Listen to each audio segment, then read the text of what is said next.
How's it going? I apologize in advance. What is happening there? I hope that that's not going to be an issue. We'll find out. Hi, hello, how's it going? So I almost. Oh, well, what? 1 second.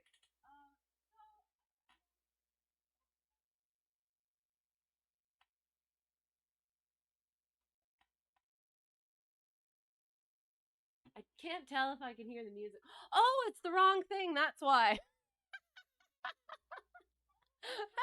Here we go. There. And now I'm down here. Sorry. I know exactly what I'm doing. Did I? Did I do the completely wrong? I did the completely wrong thing, didn't I? Were you watching Clouds? You were watching Clouds, weren't you, beforehand? I'm sorry. Anyway, sorry. Okay.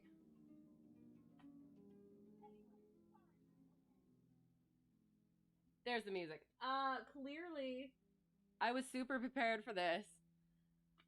I almost didn't do this today cuz I got a cold over the weekend and I'm still kind of coming off of it. I don't know if that was obvious last stream, but it will probably be slightly more obvious this one, which is kind of unfortunate because these are the final two Sherlocks that we're going to do for a little bit.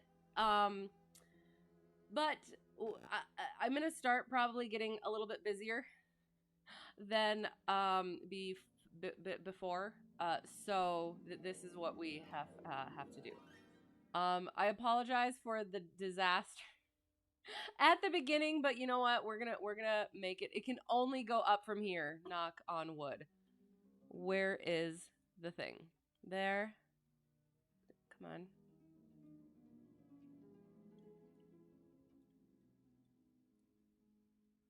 There it is. And da da da da.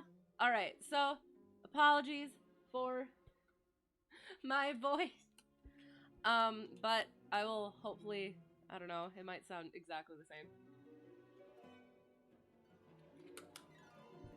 So, the penultimate for nowish.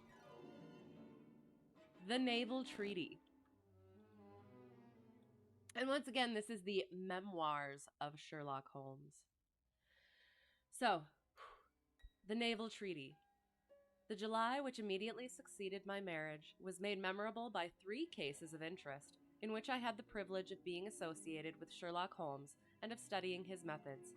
I find them recorded in my notes under the headings of The Adventure of the Second Stain, The Adventure of the Naval Treaty, and The Adventure of the Tired Captain. The first of these, however, deals with interest of such importance and implicates so many of the first families in the kingdom that for many years it will be impossible to make it public. No case, however, in which Holmes was engaged has ever illustrated the value of his analytical methods so clearly or has impressed those who were associated with him so deeply. I still retain an almost verbatim report of the interview in which he demonstrated the true facts of the case to Monsieur Dubuque of the Paris police and Fritz is that supposed to be a Wald? Do I have to pronounce it Wald? Waldbaum, the well-known specialist of Danzig, both of whom had wasted their energies upon what proved to be side issues. The new century will have come, however, before the story can be safely told. Meanwhile, I pass on to the second on my list, which promised also at one time to be of national importance, and was marked by several incidents which give it a quite unique character. I'm curious, I'm not sure. I love how he puts in there, how he throws in there these other stories that I'm not sure are ever actually told. Like, that's such a thing as a writer for me where I'm not good at that stuff. I always feel like I need to know all of the things about the things before writing about them, if that makes sense. And that's probably an issue with current entertainment as well, as they always have to take all of the little pieces and expound upon them, when just letting them in there as that little taste is just it gives it that much more oomph. Because sometimes the writing things out as canon can never be as good as the imagination of the reader. So, I don't know. That's just my 2 cents on that. During my school days, I had been intimately associated with a lad named Percy Phelps, who was of much the same age as myself, though he was 2 classes ahead of me. He was a very brilliant boy and carried away every prize which the school had to offer, finished his exploits by winning a scholarship which sent him on to continue his triumphant career at Cambridge. He was, I remember, extremely well connected, and even when we were all little boys together, we knew that his mother's brother was Lord Holdhurst, the great conservative politician. This gaudy relationship did him little good at school. On the contrary, it seemed a rather piquant thing. We looked this up at one point and I can't remember. We're going to say piquant. I feel like we found out it was piquant. On the contrary, it seemed rather a piquant thing to us to chevy him about the playground and hit him over the shins with a wicket. Oh no! But it was another thing when he came out into the world. I heard vaguely that his abilities and the influences which he commanded had won him a good position at the Foreign Office, and then he passed completely out of my mind until the following letter recalled his existence. Briarbrae, Woking. My dear Watson, I have no doubt that you can remember Tadpole Phelps, who was in the 5th form when you were in the 3rd. It is possible even that you may have heard that through my uncle's influence, I obtained a good appointment at the Foreign Office, and that I was in a situation of trust and honor until a horrible misfortune came suddenly to blast my career. There is no use writing of the details of that dreadful event. In the event of your acceding to my request, it is probably that I shall have to narrate them to you. I have only just recovered from 9 weeks of brain fever, and am still exceedingly weak. Do you think that you could bring your friend, Mr. Holmes, down to see me? I should like to have his opinion of the case, though the authorities assure me that nothing more can be done. Do try to bring him down, and as soon as possible. Every minute seems an hour while I live in this state of horrible suspense. Assure him that if I have not asked his advice sooner, it was not because I did not appreciate his talents, but because I have been off my head ever since the blow fell. Now I am clear again, though I dare not think of it too much for fear of a relapse. I am still so weak that I have to write, as you see, by dictating. Do try to bring him. Your old schoolfellow, Percy Phelps. There was something that touched me as I read this letter, something pitiable in the reiterated appeals to bring Holmes. So moved was I that even had it been a difficult matter, I should have tried it. But of course I knew well that Holmes loved his art, so that he was ever as ready to bring his aid as his client could be to receive it. My wife agreed with me that not a moment should be lost in laying the matter before him, and so within an hour of breakfast time, I found myself back once more in the old rooms in Baker Street. Holmes was seated at his side table, clad in his dressing gown, and working hard over a chemical investigation. A large curved retort was boiling furiously in the bluish flame of a Bunsen burner, and the distilled drops were condensing into a 2-liter measure. My friend hardly glanced up as I entered, and I, seeing that his investigation must be of importance, seated myself in an armchair and waited. He dipped into this bottle or that, drawing out a few drops of each with his glass pipette, and finally brought a test tube containing a solution over to the table. In his right hand he held a slip of litmus paper. "You come at a crisis, Watson," said he. "If this paper remains blue, all is well. If it turns red, it means a man's life." He dipped it into the test tube, and it flushed at once into a dull, dirty crimson. I thought as much," he cried. "I will be at your service in an instant, Watson. You will find tobacco in the Persian slipper." He turned to his desk and scribbled off several telegrams, which were handed over to the page boy. Then he threw himself down into the chair opposite and drew up his knees until his fingers clasped around his long, thin shins. "A very commonplace little murder," said he. "You've got something better, I fancy. You are the stormy petrel of crime, Watson. What is it?" I handed him the letter, which he read with the most concentrated attention. "It does not tell us very much, does it?" he remarked, as he handed it back to me. "Hardly anything. And yet the writing is of interest. But the writing is not his own." "Precisely. It is a woman's." "A man's, surely," I cried. "No, a woman's, and a woman of rare character.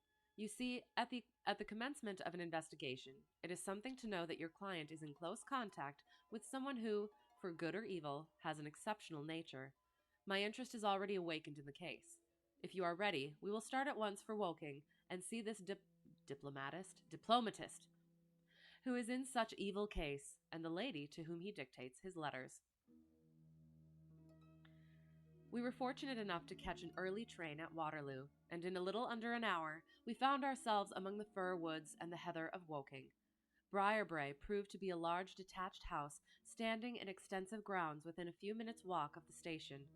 On sending in our cards, we were shown into an elegantly appointed drawing room, where we were joined in a few minutes by a rather stout man who received us with much hospitality. His age may have been nearer 40 than 30, but his cheeks were so ruddy and his eyes so merry that he still conveyed the impression of a plump and mischievous boy. "I am so glad that you have come," said he, shaking our hands with effusion. "Percy has been inquiring for you all morning. Ah, poor old chap, he clings to any straw.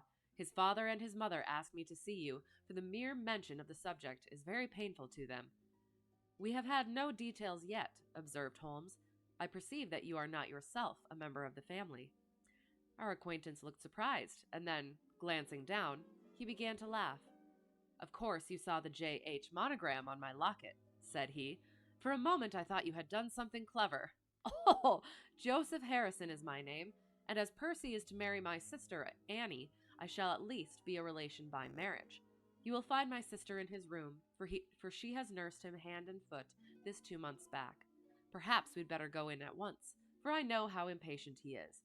"Hello, hello, hello! How is it going? How is it going? I hope well." Check to make sure the things are working and I did all the things correctly. Now, since I messed everything up at the beginning.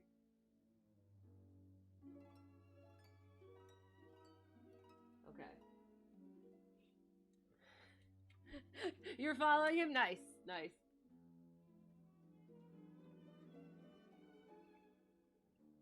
Hide and seek. Okay. Oh, so there's a mystery afoot, and we have gone to visit an old school fellow of Watson's. And the guy just got out of brain fever because of the incident. So we haven't learned anything yet. The chamber in which we were shown was on the same floor as the drawing room. It was furnished partly as a sitting and partly as a bedroom, with flowers arranged daintily in every nook and corner.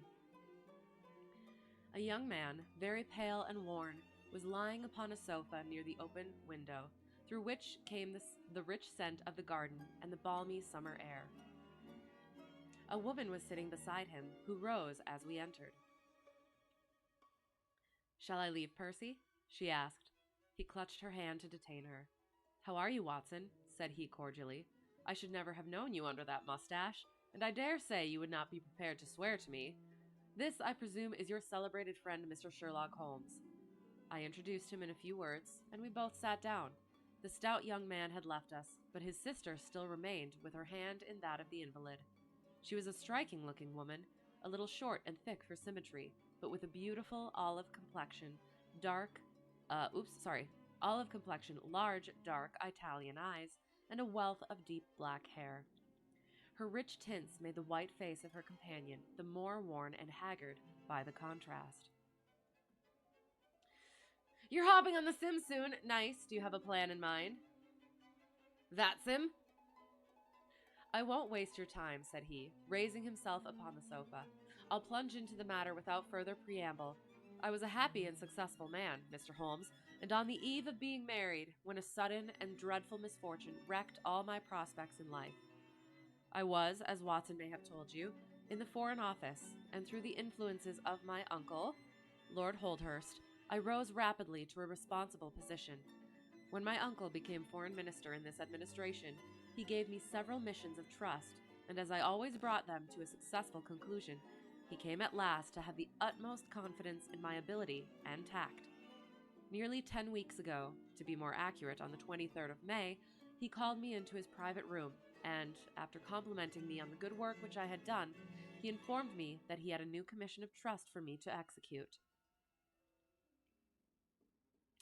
Yes, IFR to ORH. About, about of Albany? Out of Albany? Nice. Why did you choose that? Oh, finally some erotic literature. Oh no, no, William. Oh, yeah, no, that was Shakespeare. There was okay. Hi, by the way, how's it going? No, we actually we were reading the sonnets of Shakespeare, and they were great and they were beautiful and they were full of flowers and stuff. And then some of them were kind of dark, and then all of a sudden they were very oh gosh, what did we it was smut. It was basically Shakespearean smut. And that was not was well what I was expecting. So I'm hoping it doesn't go into that. Because it's a short flight, kind of. Okay, sounds good. Excellent. Well, I hope it goes well. Okay. This, said he. So, Lord Holdhurst. Oh, is that where the erotic comes from? Never mind. Okay. This, said he, taking a gray roll of paper from his bureau, is the original of that secret treaty between England and Italy, of which, I regret to say, some rumors have already got into the public press. Oh my gosh, it is of enormous importance that nothing further should leak out. The French or the Russian embassy would pay an immense sum to learn the contents of these papers. They should not leave my bureau, were it not that it is absolutely necessary to have them copied. You have a desk in your office? Yes, sir. Then take the treaty and lock it up there. I shall give directions that you may remain behind when the others go, so that you may copy it at your leisure without fear of being overlooked. When you have finished, relock both the original and the draft in the desk and hand them over to me personally tomorrow morning. I took the papers and, excuse me an instant, said Holmes. Were you alone during this conversation? Absolutely. In a large room? 30 feet each way. In the center? Yes, about it. And speaking low. My uncle's voice is always remarkably low. I hardly spoke at all. Thank you, said Holmes, shutting his eyes. Pray, go on.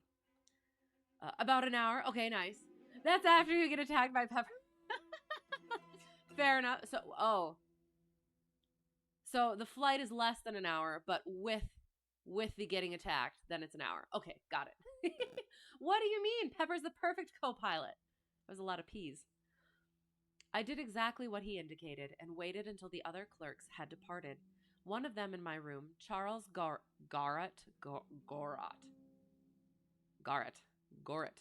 Charles Gorrett, we'll go with that.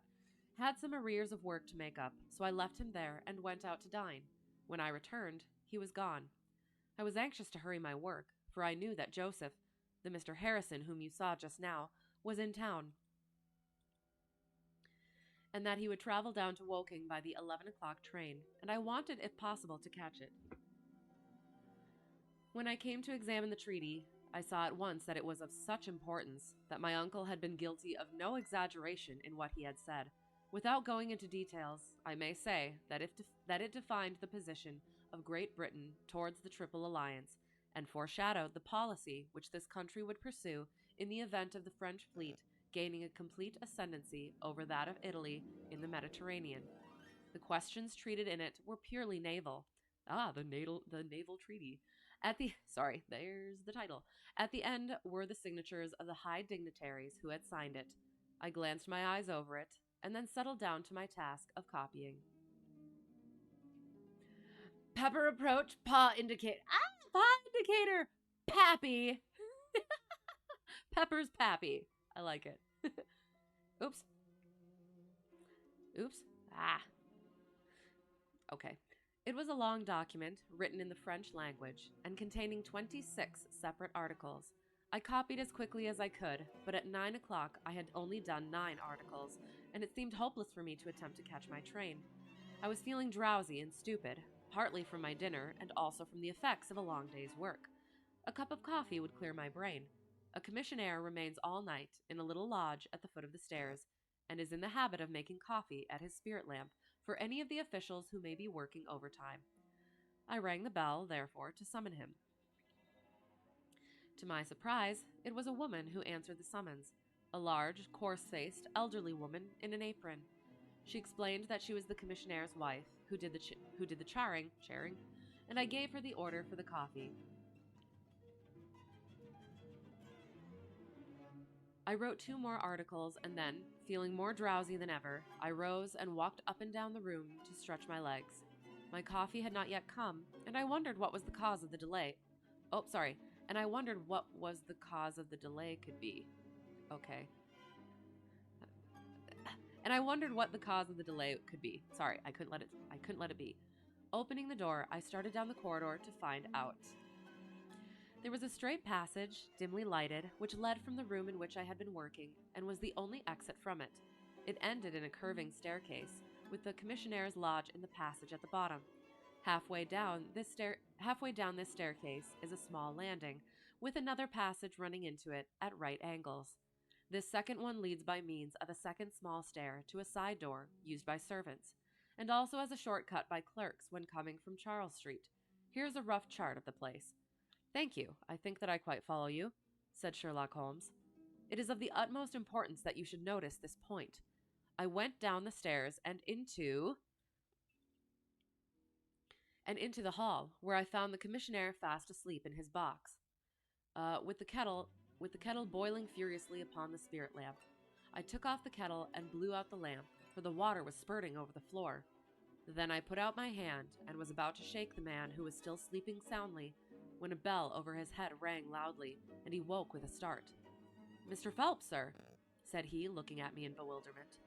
"I came down to see if my coffee was ready." "I was boiling the kettle when I fell asleep, sir." He looked at me, and then up at the still quivering bell, with an ever-growing astonishment upon his face. Oh, no. "If you was here, sir, then who rang the bell?" he asked. "The bell," I cried. "What bell is it?" "It's the bell of the room you were working in." Oh, gosh! A cold hand seemed to close round my heart. Someone, then, was in that room where my precious treaty lay upon the table.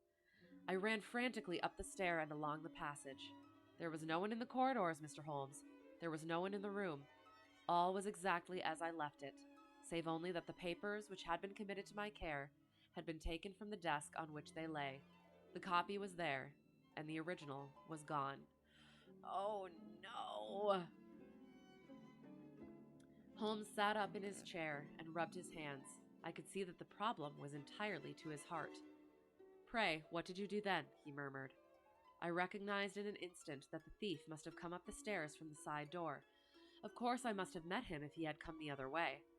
"You were satisfied that he could not have been concealed in the room all the time, or in the corridor which you have just described as dimly lighted?" "It is absolutely impossible. A rat could not conceal himself either in the room or the corridor. There is no cover at all." "Thank you. Pray proceed." The commissionaire, seeing by my pale face that something was to be feared, had followed me upstairs.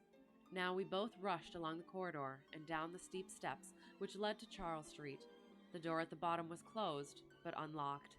We flung it open and rushed out. I can distinctly remember that as we did so, there came 3 chimes from a neighboring clock. It was 10:15. "Yuck! Skunk got hit! It reeks! Oh no! Oh no!" I hope it clears soon. Oh no. Well, that stinks. Sorry. "That is of enormous importance," said Holmes, making a note upon his shirt cuff.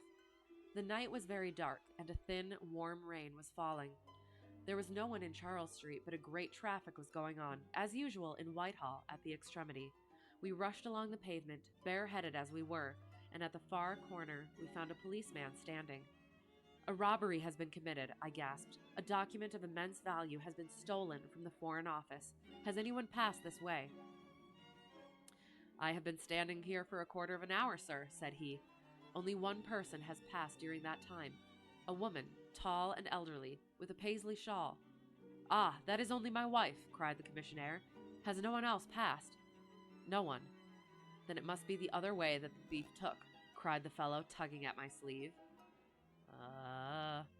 But I was not satisfied, and the attempts which he made to draw me away increased my suspicions. "Which way did the woman go?" I cried. "I don't know, sir. I noticed her pass, but I had no special reason for watching her. She seemed to be in a hurry." How long ago was it? Oh, not very many minutes. Within the last 5. Well, it could not be more than 5. You're only wasting your time, sir, and every minute now is of importance, cried the commissionaire. Take my word for it that my old woman has nothing to do with it, and come down to the other end of the street. Well, if you won't, I will. And with that, he rushed off in the other direction. But I was after him in an instant, and caught him by the sleeve. Where do you live? Said I. 16 Ivy Lane, Brixton, he answered. But don't let yourself be drawn away upon a false scent, Mr. Phelps. Come to the other end of the street, and let us see if we can hear of anything. Nothing was to be lost by following his advice. With the policeman, we both hurried down, but only to find the street full of traffic, many people coming and going, but all only too eager to get to a place of safety upon so wet a night. There was no lounger who could tell us who had passed.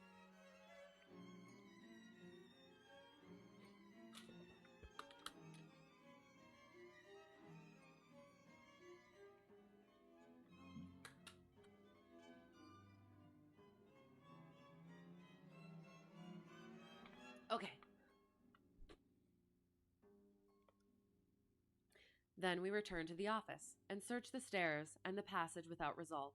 The corridor which led to the room was laid down with a kind of creamy linoleum which shows an impression very easily. We examined it very carefully, but found no outline of any footmark. Had it been raining all evening? Since about 7. How is it then that the woman who came into the room about 9 left no traces with her muddy boots? I am glad you raised the point. It occurred to me at the time the charwomen are in the habit of taking off their boots at the commissionnaire's office and putting on list slippers. That is very clear. There were no marks then, though the night was a wet one. The chain of events is certainly one of extraordinary interest. What did you do next?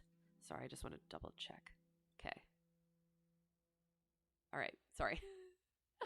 What did you do next? We examined the room. We examined the room also. There is no possibility of a secret door, and the windows are quite 30 feet from the ground. Both of them were fastened on the inside. The carpet prevents any possibility of a trap door, and the ceiling is of the ordinary whitewashed kind. I will pledge my life that whoever stole my papers could only have come through the door. How about the fireplace? They use none. There is a stove. The bell rope hangs from the wire just to the right of my desk.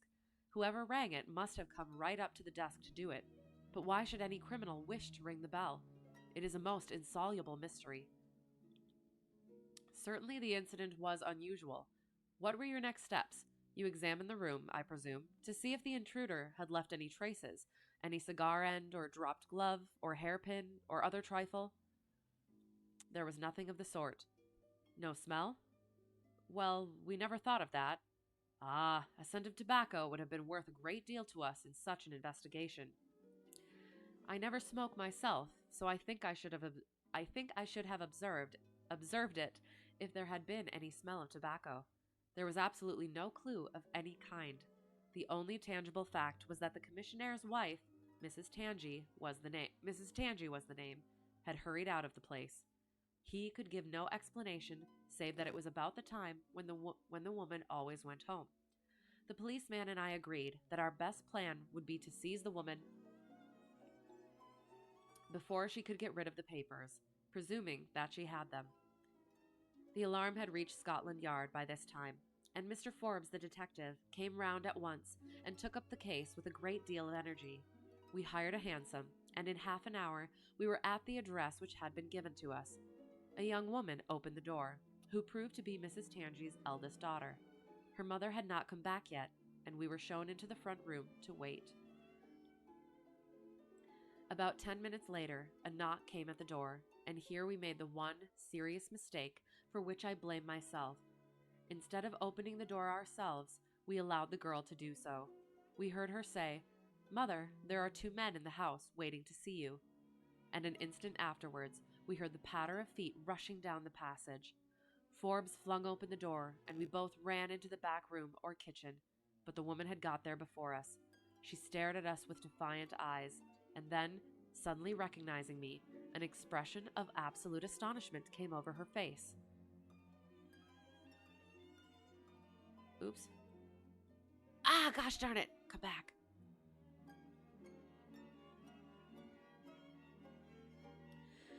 Why, if it isn't Mr. Phelps of the office, she cried. Come, who did you think we were when you ran away from us? Asked my companion. I thought you were the brokers, said she. We have had some trouble with a tradesman. That's not quite good enough, answered Forbes. We have reason to believe that you have taken a paper of importance from the Foreign Office, and that you ran in here to dispose of it. You must come back with us to Scotland Yard to be searched.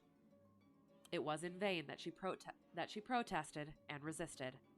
A four-wheeler was brought, and we all three drove back in it. We had first made an examination of the kitchen, and especially of the kitchen fire, to see whether she might have made away with the papers during the instant that she was alone. There were no signs, however, of any ashes or scraps. When we reached Scotland Yard, she was handed over at once to the female searcher. I waited in an agony of suspense until she came back with her report. There were no signs of the papers.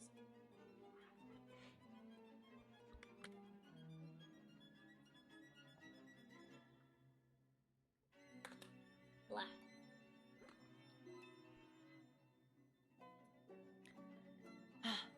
Then, for the first time, the horror of my situation came in its full force.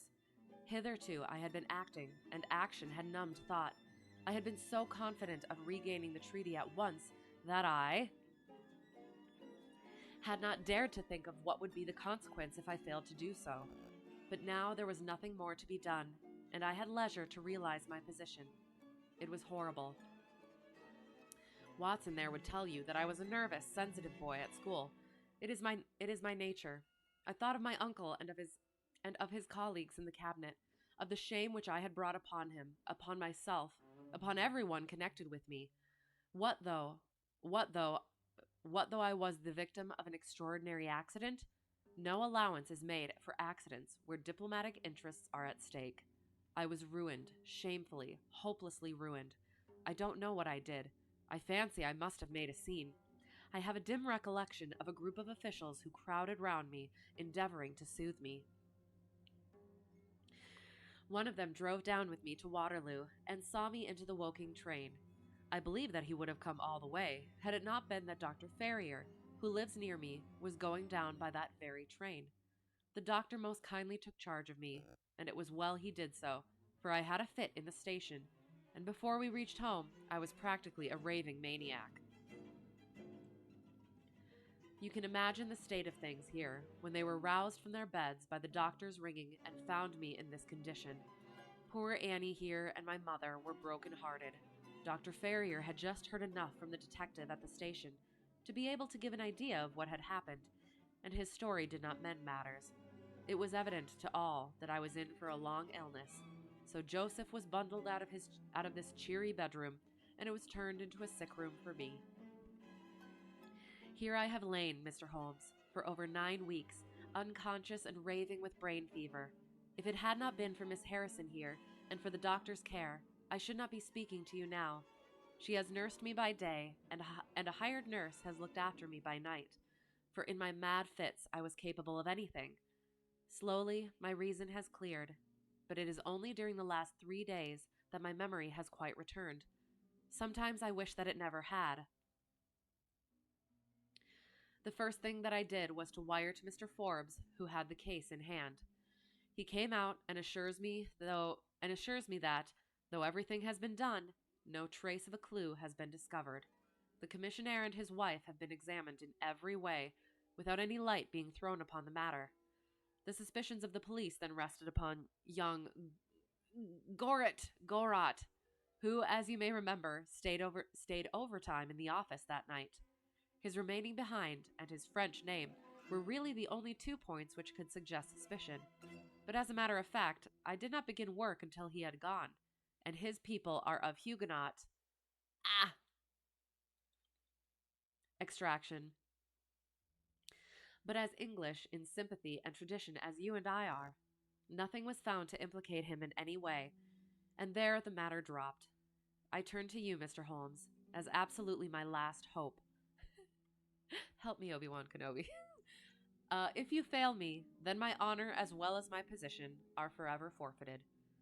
The invalid sank back upon his cushions, tired out by this long recital, while his nurse poured him out a glass of some stimulating medicine. Holmes sat silently, with his head thrown back and his eyes closed, in an attitude which might seem listless to a stranger, but which I knew betokened the most intense self-absorption.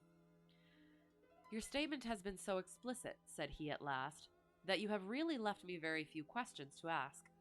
There is one of the very utmost importance, however. Did you tell anyone that you had this special task to perform?" "No one." "Not Miss Harrison here, for example?" "No, I had not been back to Woking between getting the order and executing the commission." "And none of your people had by chance been to see you?" "Did any of them know their way about in the office?" Hang on. Sorry, what? I missed one. Oh, sorry. "And none of your people had by chance been to see you?" "None." "Did any of them know their way about in the office?" "Oh, yes. All of them had been shown over it." "Still, of course, if you said nothing to anyone about the treaty, these inquiries are irrelevant." "I said nothing." "Do you know anything of the commissionaire?" "Nothing, except that he is an old soldier." "What regiment?" "Oh, I have heard. Coldstream Guards." "Thank you. I have no doubt I can get details from Forbes. The authorities are excellent at amassing facts, though they do not always use them to advantage. What a lovely thing a rose is." He walked past the couch to the open window and held up the drooping stalk of a moss rose, looking down at the dainty blend of crimson and green. It was a new phase of his character to me, for I had never before seen him show any keen interest in natural objects. That means something. He used the word rose in a different context earlier, and it kind of piqued my interest, but we shall see. "There is nothing in which deduction is so necessary as in religion," said he, leaning with his back against the shutters. "It can be built up as an exact science by the reasoner. Our highest assurance of the goodness of Providence seems to me to rest in the flowers. All other things, our powers, our desires, our food, are all really necessary for our existence in the first instance. But this rose is an extra. Its smell and its color are an embellishment of life, not a condition of it. It is only goodness which gives extras, and so I say again that we have much to hope from the flowers." That's nice, but curious. Percy Phelps and his nurse looked at Holmes during this demonstration with surprise, and a good deal of disappointment written upon their faces. He had fallen into a reverie, with the moss rose between his fingers. It had lasted some minutes before the young lady broke in upon it. "Do you see any prospect of solving this mystery, Mr. Holmes?" she asked, with a touch of asperity in her voice. "Oh, the mystery," he answered, coming back with a start to the realities of life. "Well, it would be absurd to deny that the case is a very abstruse and complicated one, but I can promise you that I will look into the matter and let you know any points which may strike me."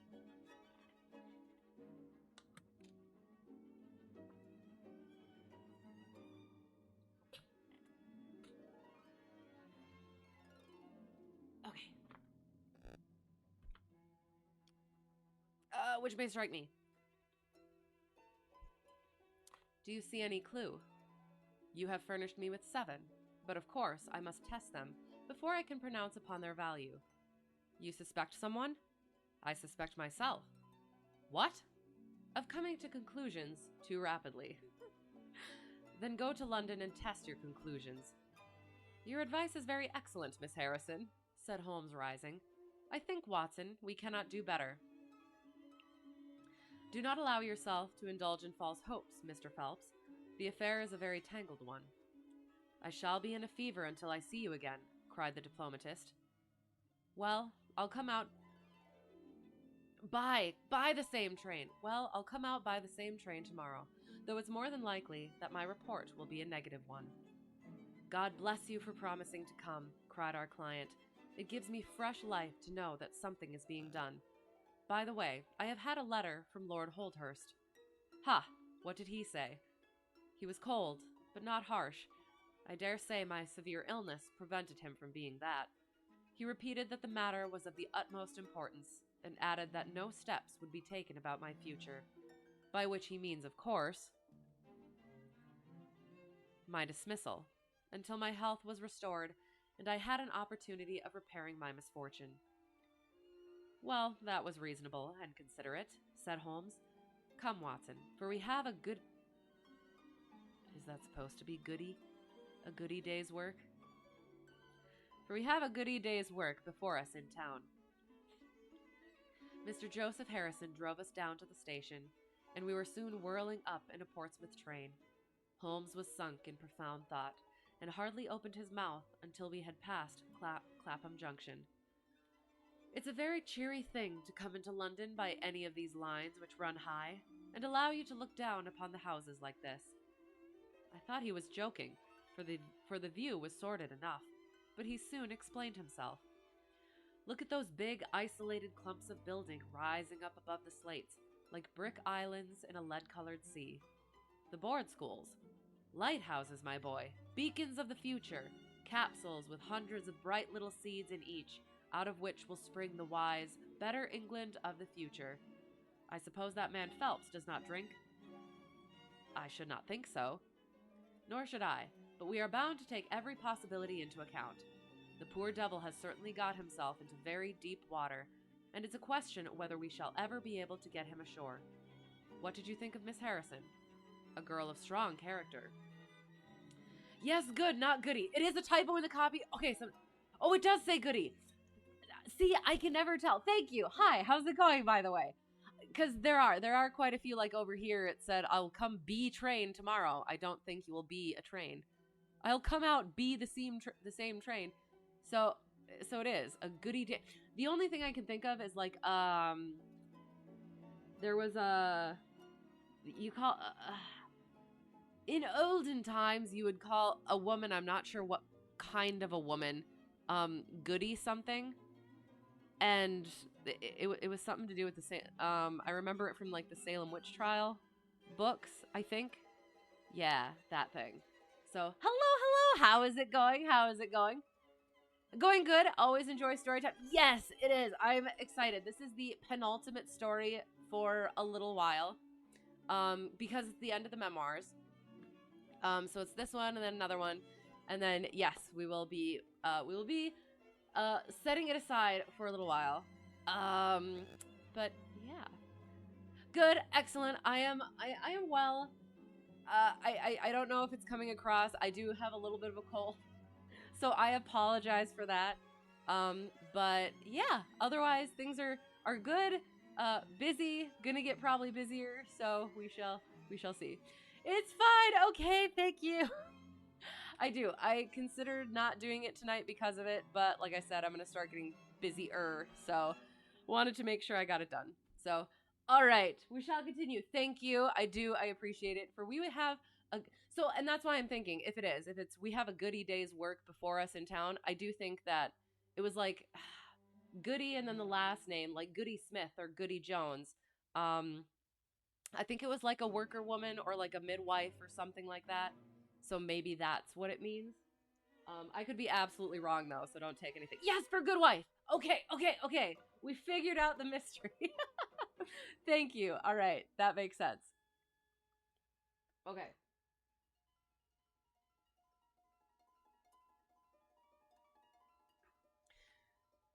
A goody day's work.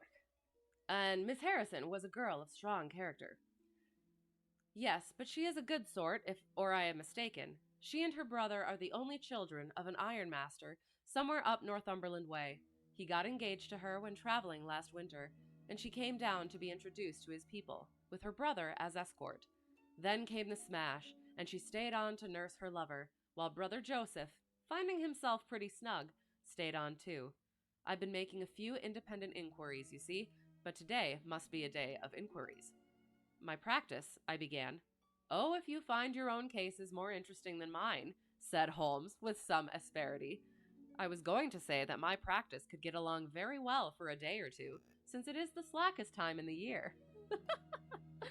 Excellent, said he, recovering his good humor. Then we'll look into this matter together. I think that we should begin by seeing Forbes.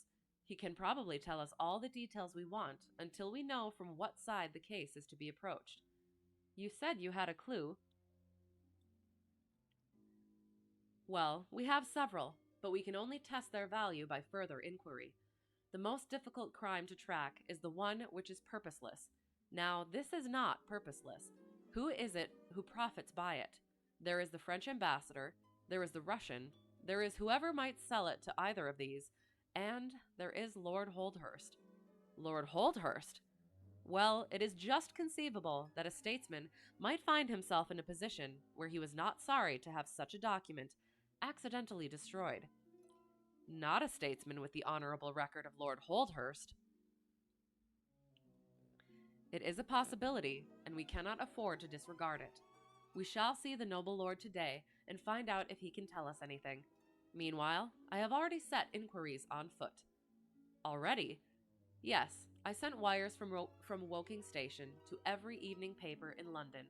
This advertisement will appear in each of them. He handed over a sheet torn from a notebook.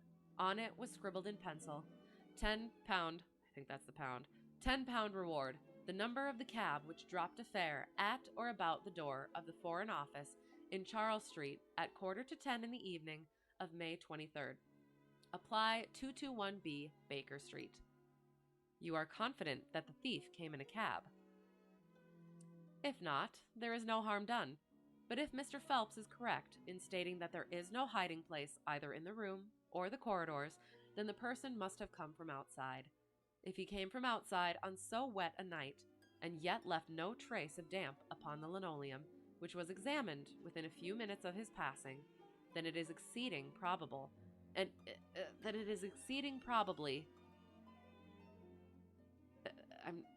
doesn't come out right, it seems, but it could be, I don't know.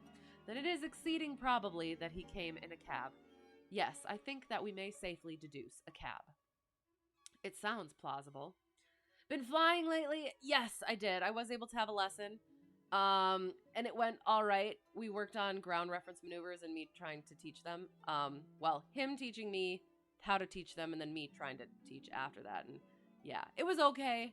We're going to start flying more often so that I get better in the plane and in the right seat. So yeah, hopefully. How about you? I hope so. Exceedingly probable, that's what I thought. Fits better there. That's exactly what I thought.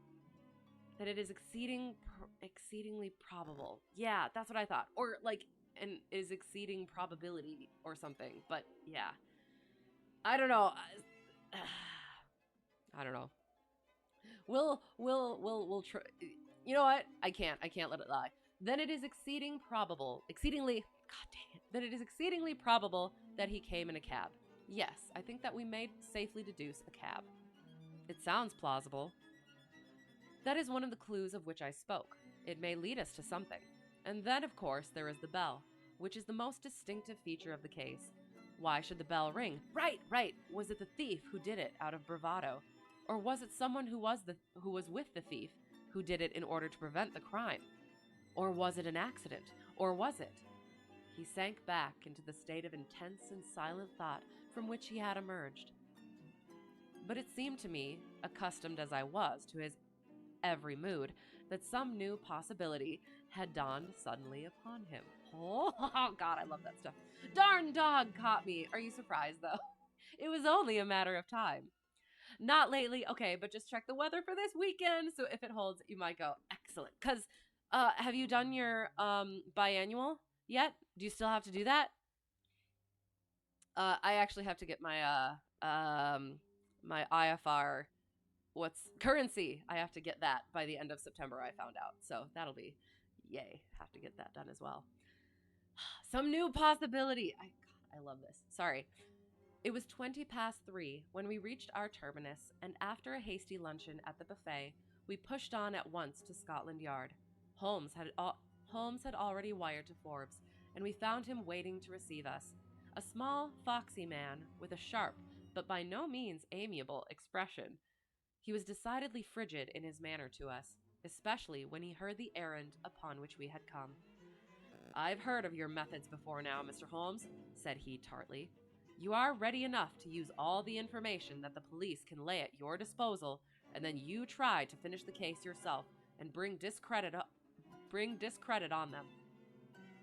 On the contrary, said Holmes, out of my last 53 cases, my name has only appeared in 4, and the police have had all the credit in 49.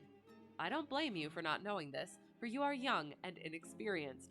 But if you wish to get on in your new duties, you will work with me and not against me. No, you're not surprised. Same. Not yet. Oh, you were actually off by a month. That helps. that would be nice. So, all right, okay. So I haven't had to do a biannual. Can you do it earlier and still count it for, like, does it then bring it back for the next 2 years? I hope not. It would be nice if you could do it, like, when you get a chance, as close to the time as possible. Although I guess it wouldn't really matter. I don't know. Sorry. Gosh darn it, come back. I'd be very glad of a hint or two, said the detective, changing his manner. I've certainly had no credit from the case so far. What steps have you taken? Tangi, the commissionaire, has been shadowed. He left the guards with a good character, and we can find nothing against him. His wife is a bad lot, though. I fancy she knows more about this than appears. Have you shadowed her? We have set one of our women on to her. Mrs. Tangi drinks, and our woman has been with her twice when she was well on, but she could get nothing out of her. I understand that they have had brokers in the house. Yes, but they were paid off. Where did the money come from? That was all right. His pension was due. They have not shown any sign of being in funds. What explanation did she give of having answered the bell when Mr. Phelps rang for the coffee? She said that her husband was very tired and she wished to relieve him. Well, certainly that would agree with his being found a little later asleep in his chair. There is nothing against them, then, but the woman's character. Did you ask her why she hurried away that night? Her haste attracted the attention of the police constable. She was later than usual and wanted to get home. Did you point out to her that you and Mr. Phelps, who started at least 20 minutes after he, got home before her? She explains that by the difference between a bus and a hansom. Did she make it clear why, on reaching her house, she ran into the back kitchen? Because she had the money there with which to pay off the brokers. Sure, you could do it early, but it's only good for 24 months. Right, I guess fair. Hey, what's up? Not too much. The story is up. The jig is up. No, that's the other thing. The game is afoot. No, that's not it either. Sorry. Yes. The fiction is up. That's about it. How about you? What is up with you? I hope all good things. Brokers. She has at least an answer for everything. Did you ask her whether in leaving she met anyone or saw anyone loitering about Charles Street? She saw no one but the constable. Well, you seem to have cross-examined her pretty thoroughly. What else have you done? The clerk Gorrit. We'll just Gorrit. The clerk Gorrit has been shadowed all these 9 weeks, but without result. We can show nothing against him. Anything else? Well, we have nothing else to go upon. No evidence of any kind. Have you formed a theory about how that bell rang? Well, I must confess that it beats me. It was a cool hand, whoever it was, to go and give the alarm like that. Yes, it was a queer thing to do. Many thanks to you for what you have told me. If I can put the man into your hands, you shall hear from me. Come along, Watson. Where are we going to now? I asked as we left the office. We are now going to interview Lord Holdhurst, the cabinet minister and future premier of England. I have a thought, and I'm like, it seems almost obvious, but I don't think it's been brought up. So again, I have read these before, so I won't say it yet, in case it is correct, and it's only because I've read this before and I'm just vaguely remembering it.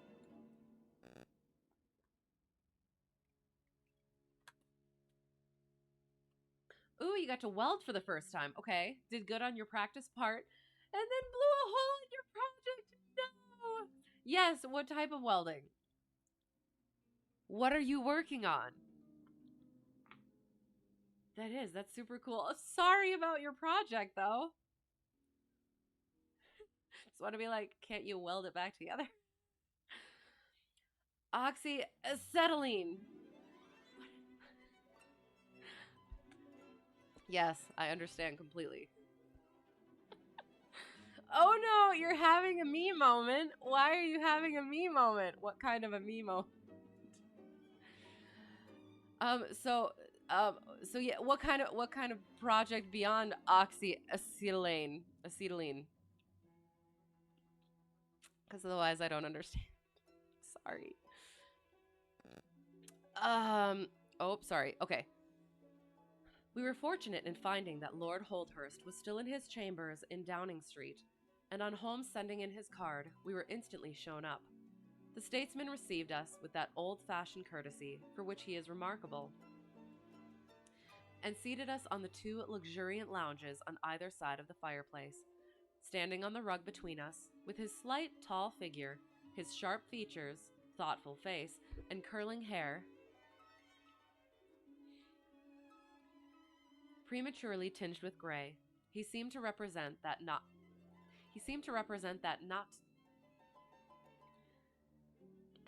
too common. Is it supposed to be not too common? He seemed to represent that not too common type, a nobleman who is in truth noble. Your name is very familiar to me, Mr. Holmes, said he, smiling, and of course I cannot pretend to be ignorant of the object of your visit. There has only been one occurrence in these offices, which could call for your attention. In whose interest are you acting, may I ask? In that of Mr. Percy Phelps, answered Holmes. Ah, my unfortunate nephew. You can understand that our kinship makes it the more impossible for me to screen him in any way. I fear that the incident must have a very prejudicial effect upon his career. But if the document is found, that of course would be different. I had one or two questions which I wish to ask you, Lord Holdhurst. I shall be happy to give you any information in my power. Fun. Never used it outside of practice. Okay. It's just joining 3 bits of 4130 chromoly tube. I still don't understand what you're talking about. What is for what? Like, what is the end goal? Or that's it. I don't know. I don't know what you do with 4130 chromoly tube. I'm sorry. Well, you just logged onto VATSIM. Oh no, thinking the controller would not be on this late. Oh shucks, he's on and you're waiting. See, I'm not the only one. Wish you followed through with, oh gosh, I know what this means, because the, I looked at it, the Oshkosh. Oshkosh had this, TIG. I don't remember. Welding. You can always start again, or continue. It could be fun. You'll say it's nice having him on approach for your local area, almost always on. Okay, they are. They're all nice and good, but it's nerve-wracking. Okay. What was it in this room that you gave your instructions as to the copying of the document? It was. Then you could hardly have been overheard. It is out of the question. Did you ever mention to anyone that it was your intention to give anyone the treaty to be copied? Never. You are certain of that? Absolutely. Well, since you never said so, and Mr. Phelps never said so, and nobody else knew anything of the matter, then the thief's presence in the room was purely accidental. He saw his chance, and he took it. The statesman smiled. You take me out of my province there, said he. Holmes considered for a moment. There is another very important point which I wish to discuss with you, said he. You feared, as I understand, that very grave results might follow from the details of this treaty becoming known. A shadow passed over the expressive face of the statesman. Very grave results indeed. And have they occurred? Not yet. If the treaty had reached, let us say, the French or Russian Foreign Office, you would expect to hear of it. Oh, gosh darn it. Sorry. I should. You would expect to hear of it. I should, said Lord Holdhurst with a wry face. Mig, okay, you were decent at. Okay. But now, unfortunately, you're having issues with your sim load, and it's making you mad because you want to fly. It's just an excuse because you're waiting for the controller. No, I hope it works. I've been hearing other things having issues, so I don't know. I wonder what it is. That's the next one you want to do? Okay. Or that's the next one you do. Okay. Basically going to end up being like, oh, a footstep. Cool. To get into the airplane. Just, it's not attached to the airplane. Okay. Yet. All right. Interesting. Okay. So when you say tubing, and then you say it's going to be a step, I don't know. My mind can't wrap around that. But very cool. I hope it works out. I hope it wasn't too concerning of a whole. Don't take that out of context. In the words of Sugar Ray, I just want to fly. Fair enough. Yes. Okay. Since nearly 10 weeks have elapsed then. Oh, that's right. It is 10 weeks. And nothing has been heard. It is not unfair to suppose that for some reason the treaty has not reached them. Lord Holdhurst shrugged his shoulders. We can hardly suppose, Mr. Holmes, that the thief took the treaty in order to frame it and hang it up. Perhaps he is waiting for a better price. If he waits a little longer, he will get no price at all. The treaty will cease to be secret in a few months. That is most important, said Holmes. Of course, it is a possible supposition that the thief has had a sudden illness. An attack of brain fever, for example, asked the statesman, flashing a swift glance at him. No. I did not say so, said Holmes imperturbably. And now, Lord Holdhurst, we have already taken up too much of your valuable time, and we shall wish you good day. Every success to your investigation, be the criminal who it may, answered the nobleman, as he bowed us out the door. Oh, no. He's a fine fellow, said Holmes, as we came out into Whitehall, but he has a struggle to keep up his position. He is far from rich and has many calls. You noticed, of course, that his boots had been resold. Now, Watson, I won't detain you from your legitimate work any longer. I shall do nothing more today, unless I have an answer to my cab advertisement. But I should be extremely obliged to you if you would come down with me to Woking tomorrow, by the same train which we took yesterday. You reset the sim, looking better. Maybe it's taking a long time to load. Okay, well I hope it's not. I hope it's nothing really wonky. It just needs to be good enough that when he throws it on the ground, it won't break. Okay. I'm trying to figure out with how much force does it need to be thrown down? Because you could just do a lump. Could you just do a lump? Although I guess it probably needs to be aerodynamic if it's going onto an airplane. Okay. Well, I do. I hope it works out. It's stuck on 82%. Oh no. Okay. Well, good luck with it. I hope that doesn't bode ill. However much he feels like. Okay. So it must. I still say a lump. A lump seems very, very strong. But I'm sure aesthetic would also be nice. Okay. I met him accordingly next morning, and we traveled down to Woking together. He had had no answer to his advertisement, he said, and no fresh light had been thrown upon the case. He had, when he so willed it, the utter immobility of countenance of a Red Indian, and I could not gather from his appearance whether he was satisfied or not with the position of the case. His conversation, I remember, was about the Bertillon system of measurements, and he expressed his enthusiastic admiration of the French savant. We found our client still under the charge of his devoted nurse, but looking considerably better than before. He rose from the sofa and greeted us without difficulty when we entered.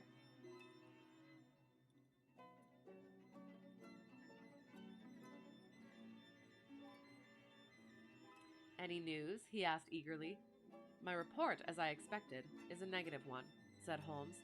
"I have seen Forbes, and I have seen your uncle, and I have set one or two trains of inquiry upon foot, which may lead to something. You have not lost heart, then?" "By no means." "God bless you for saying that," cried Miss Harrison. "If we keep our courage and our patience, the truth must come out." "We have more to tell you than you have for us," said Phelps, reseating himself upon the couch. "I hoped you might have something." "Yes, we have had an adventure during the night, and one which might have proved to be a serious one." His expression grew very grave as he spoke, and a look of something akin to fear sprang up in his eyes. "Do you know," said he, "that I begin to believe that I am the unconscious center of some monstrous conspiracy, and that my life is aimed at as well as my honor." "Ah!" cried Holmes. "It sounds incredible, for I have not, as far as I know, an enemy in the world. Yet from last night's experience, I can come to no other conclusion. Pray, let me hear it." "Oh, no, it's not going on the airplane, and the instructor really doesn't care about welding. He just wants to get to composites." "Okay. Course you take... Oh, on airframe structures. Okay. Sounds good. I kind of understand. 93% now. Okay, so it is going up. Nice, going for A and P. Okay. So it's not... It's a learning experience sort of thing. Okay. I'm sorry. I don't understand things properly. But it sounds really super cool. And I hope it does. I hope it goes well. "You must know that last night was the very first night that I have ever slept without a nurse in the room. I was so much better that I thought I could dispense with one. I had a nightlight burning, however. Well, about 2 in the morning, I had sunk into a light sleep when I was suddenly aroused by a slight noise. It was like the sound which a mouse makes when it is gnawing a plank, and I lay listening to it for some time under the impression that it must come from that cause. Then it grew louder, and suddenly there came from the window a sharp, metallic snick. I sat up in amazement. There could be no doubt what the sounds were now. The first ones had been caused by someone forcing an instrument through the slit between the sashes, and the second by the catch being pressed back. There was a pause then for about 10 minutes, as if the person were waiting to see whether the noise had awakened me. Then I heard a gentle creaking as the window was very slowly opened. I could stand it no longer, for my nerves are not what they used to be. I sprang out of bed and flung open the shutters. A man was crouching at the window. I could see little of him, for he was gone like a flash. He was wrapped in some sort of cloak which came across the lower part of his face. One thing only I am sure of, and that is that he had some weapon in his hand. It looked to me like a long knife. I distinctly saw the gleam of it as he turned to run. "This is most interesting," said Holmes. "Pray, what did you do then?" So close, she wants to load. Oh no, it will. Very soon. Yes, all you need after this semester is airframe systems, and you're good for your A. Nice. You need to finish your math course, and you're hoping that you can get your P over the winter break. Excellent, that is. Congrats in advance. That is so cool. And good luck, yes. That's going to be awesome. So for the new year, you'll be at A and P, or is winter break into January, kind of? Very cool. That's awesome. I should have followed him through the open window if I had been stronger. As it was, I rang the bell and roused the house. It took me some little time, for the bell rings in the kitchen, and the servants all sleep upstairs. I shouted, however, and that brought Joseph down, and he roused the others. Joseph and the groom found marks on the bed outside the window. But the weather... More flowers. but the weather has been so dry lately that they found it hopeless to follow the trail across the grass. There's a place, however, on the wooden fence which skirts the road which shows signs, they tell me, as if someone had got over and had snapped the top of the rail in doing so. I have said nothing to the local police yet, for I thought I had best have your opinion first. This tale of our client's appeared to have an extraordinary effect upon Sherlock Holmes. He rose from his chair and paced about the room in uncontrollable excitement. Misfortunes never come single, said Phelps, smiling, though it was evident that his adventure had somewhat shaken him. Wait. Just a pee. Okay. Oh, you need to go back to school? You could. Are you thinking about it? In the summer you will be an A&P. Oh, okay. Got you. Excellent. It is. It's super cool. So have you been working on the P? Sorry, it's funny saying that, but have you been working on the P already, or are you just gonna like crank it out over winter break? You're also hoping to take your check ride around Thanksgiving. Fingers freaking crossed. Have you gotten your last thing scheduled yet? Again? I hope so. It will. You know what? It will. Positive vibes, positive thoughts. There are a couple more fire courses you want to take? Sounds good. Are you planning? Very cool. Somewhat shaken him. You have certainly had your share, said Holmes. Do you think you could walk round the house with me? Oh, yes, I should like a little sunshine. Joseph will come too. And I also, said Miss Harrison. I am afraid not, said Holmes, shaking his head. I think I must ask you to remain sitting exactly where you are. The young lady resumed her seat with an air of displeasure. Her brother, however, had joined us, and we set off all four together. We passed around the lawn to the outside of the young diplomatist's house, diplomatist's window. There were, as he had said, marks upon the bed, but they were hopelessly blurred and vague. Holmes stopped over them for an instant, and then rose, shrugging his shoulders. I don't think anyone could make much of this, said he. Let us go round the house and see why this particular room was chosen by the burglar. I should have thought those larger windows of the drawing room and dining room would have had more attractions for him. They are more visible from the road? From the road, suggested Mr. Joseph Harrison. Ah, yes, of course. There is a door here which he might have attempted. What is it for? It is the side entrance for tradespeople. Of course, it is locked at night. Have you ever had an alarm like this before? Never, said our client. Do you keep plate in the house? Or anything to attract burglars? Nothing of value. Next Thursday. Okay, sounds good. It will. It's gonna work out. This is it. And it's gonna fly by. Ha. And you're gonna be done. And it's gonna be, it's gonna be really exciting. And it's gonna be a lot of fun. And then, on to the next thing. One course is ARFF, which would be fun. Oh God, what is it? I know what it is. I'm so many acronyms and I can never pick out the right ones. Sorry, but yes, it's the for on the airport, right? Or no? You spent the last year doing power plant. Oh, okay. Only thing holding you back is the math course for the general test. Okay, sounds good. So you'll just get that and crank it out and it'll be good. Excellent. Was chose. No. It's bothering me immensely. Hello, how's it going? I hope you're well.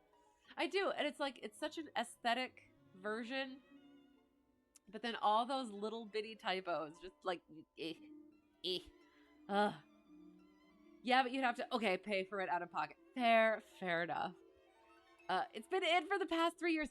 Yes, but it's This is the time. We're all vibing with you, and it's gonna come through.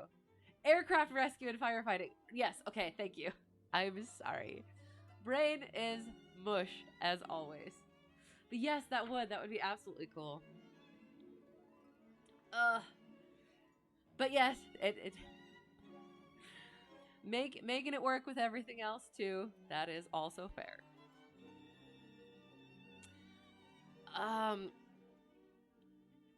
Nothing of value.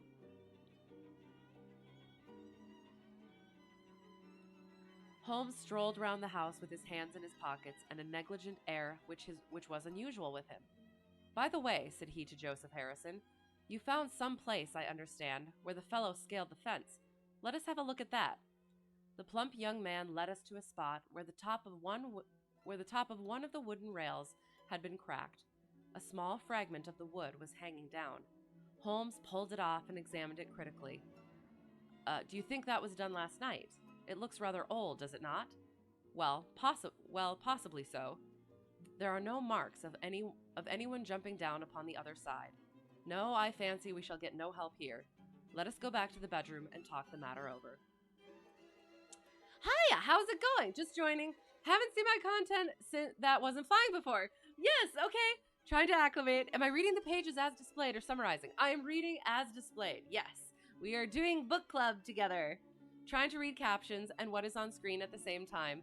Getting a bit lost. Oh no, I'm sorry. No, so, I'm also talking to chat, so anything that doesn't, what I can do is I can follow along. Will it help to have the cursor follow along with it? But yes, I am reading, and hi, how's it going? I hope things are well. We are reading the Sherlock Holmes. This one is the Naval Treaty, and, so far, we can go over what has happened so far. The case is an old schoolmates of Watson's was starting to get into the political atmosphere, and he was up and coming sort of thing, and he lost a really important and potentially conflictual a document that would cause rifts among countries.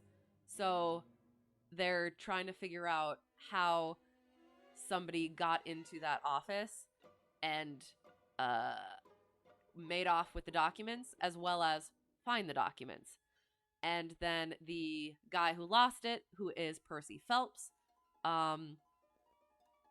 his room where he had a touch of brain fever for 10 weeks. And so somebody just broke into his room the night before. So they're trying to figure out who that was and why. So I hope that helps, and let me know if I can do anything to make it easier. But otherwise, yes, it is just reading off the page, other than chatting with you guys. So yes, and welcome to my non-flying content. Percy Phelps. So we're down here. So Percy Phelps was walking very slowly, leaning upon the arm of his future brother-in-law. Holmes walked swiftly across the lawn, and we were at the open window of the bedroom long before the others came up. Oops, bringing it up. Miss Harrison, said Holmes, speaking with the utmost intensity of manner, you must stay where you are all day. Let nothing prevent you from staying where you are all day. It is of the utmost importance. Certainly, if you wish it, Mr. Holmes, said the girl in astonishment. When you go to bed, lock the door of this room on the outside and keep the key. Promise to do this. But Percy, he will come to London with us. And am I to remain here? It is for his sake. You can serve him. Quick, promise. She gave a quick nod of assent, just as the other two came up. Why do you sit moping there, Annie? Cried her brother. Come out into the sunshine. I was wondering. Okay, no. No, thank you, Joseph. I have a slight headache, and this room is deliciously cool and soothing. What do you propose now, Mr. Holmes? Asked our client. Well, in investigating this minor affair, we must not lose sight of our main inquiry. It would be a very great help to me if you would come up to London with us. At once? Well, as soon as you conveniently can. Say in an hour. I feel quite strong enough, if I can really be of any help. The greatest possible. Perhaps you would like me to stay there tonight? I was just going to propose it. Then, if my friend of the night comes to revisit me, he will find the bird flown. We are all in your hands, Mr. Holmes, and you must tell us exactly what you would like done. Perhaps you would prefer that Joseph came with us so as to look after me? Oh, no, my friend Watson is a medical man, you know, and he'll look after you. We'll have our lunch here, if you will permit us, and then we shall all three set off for town together. It was arranged as he suggested, though Miss Harrison excused herself from leaving the bedroom, in accordance with Holmes's suggestion. What the object of my friend's maneuvers was I could not conceive. Oh, sorry. It was arranged as he suggested, though Miss Harrison excused herself from leaving the bedroom, in accordance with Holmes's suggestion. What the object of my friend's maneuvers was, I could not conceive, unless it were to keep the lady away from Phelps, who, rejoiced by his returning health, and by the prospect of action, lunched with us in the dining room.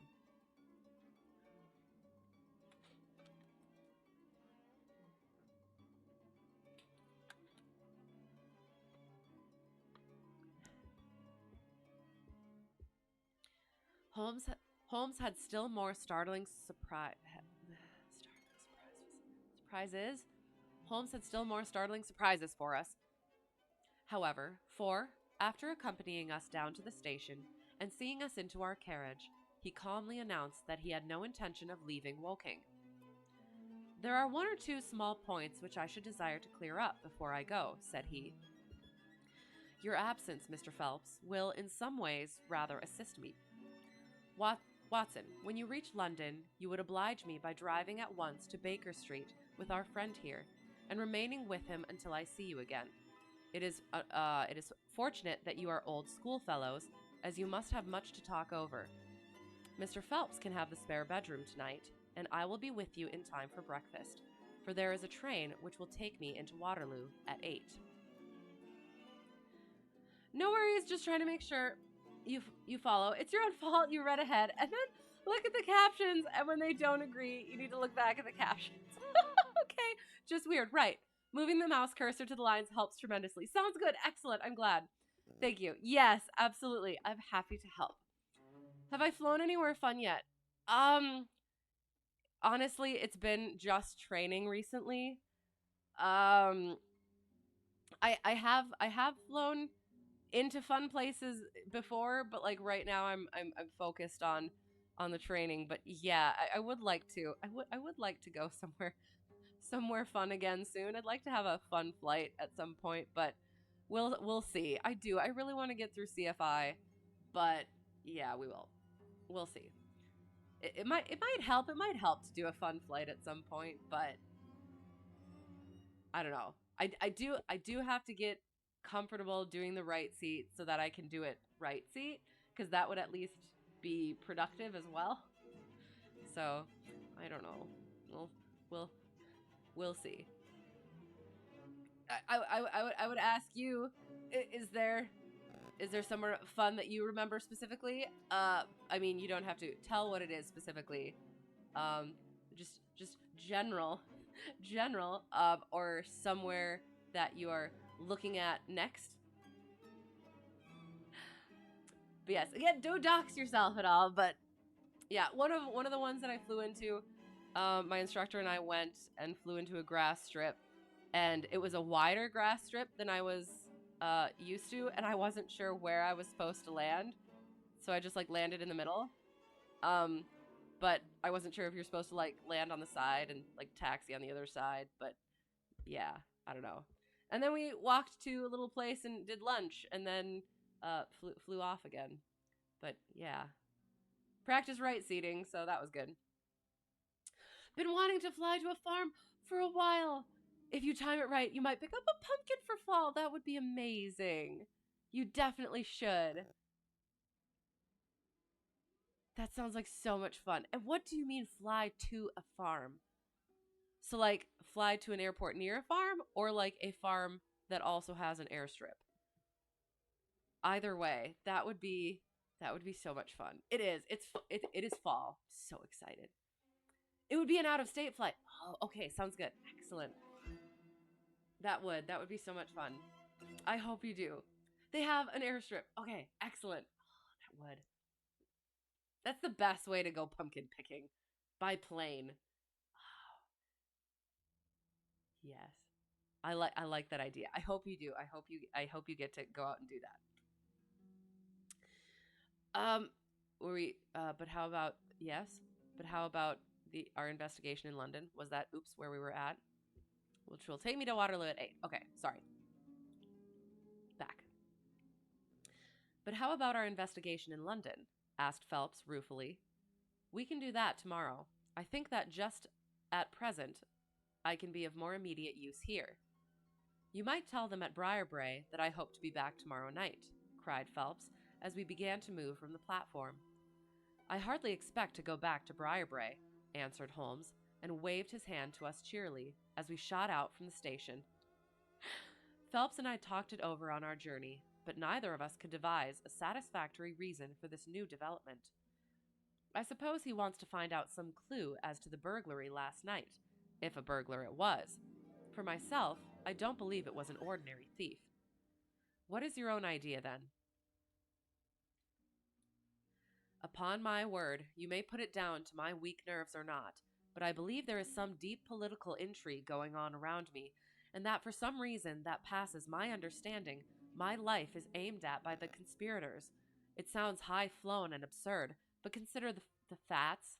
Are we going to consider the facts? Sorry.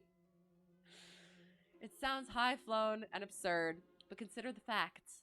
Why should a thief try to break in at a bedroom window where there could be no hope of any plunder, and why should he come with a long knife in his hand? You are sure it was not a housebreaker's, Jimmy? Oh no, it was a knife. I saw the flash of the blade quite distinctly. But why on earth should you be pursued with such animosity? Ah, that is the question.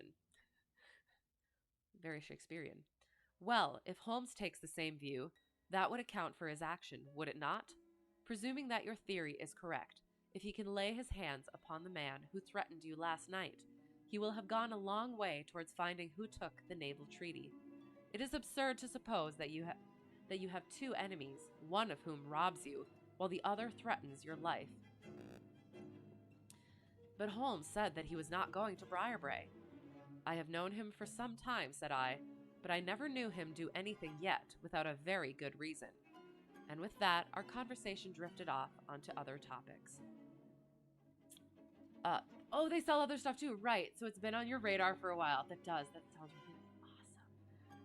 The Chrome captioning is great, okay, but when it is out of sync with the video, it's weird. Using the mouse to show the line of speaking is super helpful. Okay, sounds good. That kind of thing makes it so much more accessible to your deaf.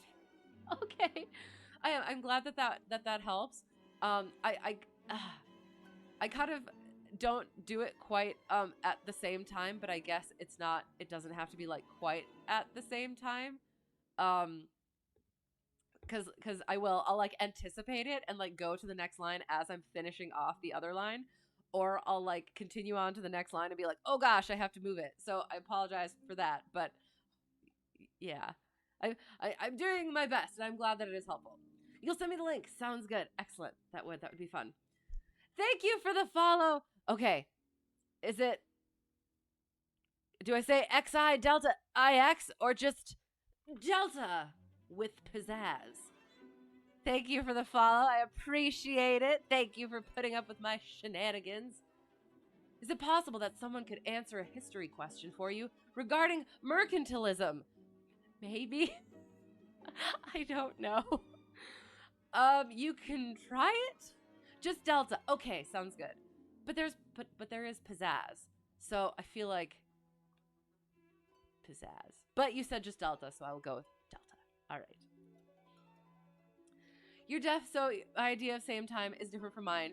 You see it as same time. Okay, sounds good. Excellent. All right. Okay. Here we go. But it was a weary day for me. Phelps was still weak after his long illness, and his misfortune made him querulous and nervous. In vain I endeavored to interest him in Afghanistan, in India, in social questions, in anything that might take his mind out of the groove. He would always come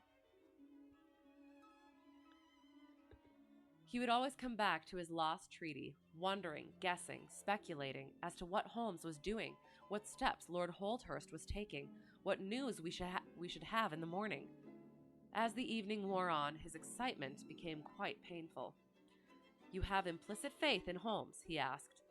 "I have seen him do some remarkable things. But he never brought light into anything quite so dark as this." "Oh, yes, I have known him solve questions which presented fewer clues than yours, but not where such large interests are at stake." "I don't know that. To my certain knowledge, he has acted on behalf of 3 of the reigning houses of Europe in very vital matters." "But you know him well, Watson. He is such an inscrutable fellow that I never quite know what to make of him.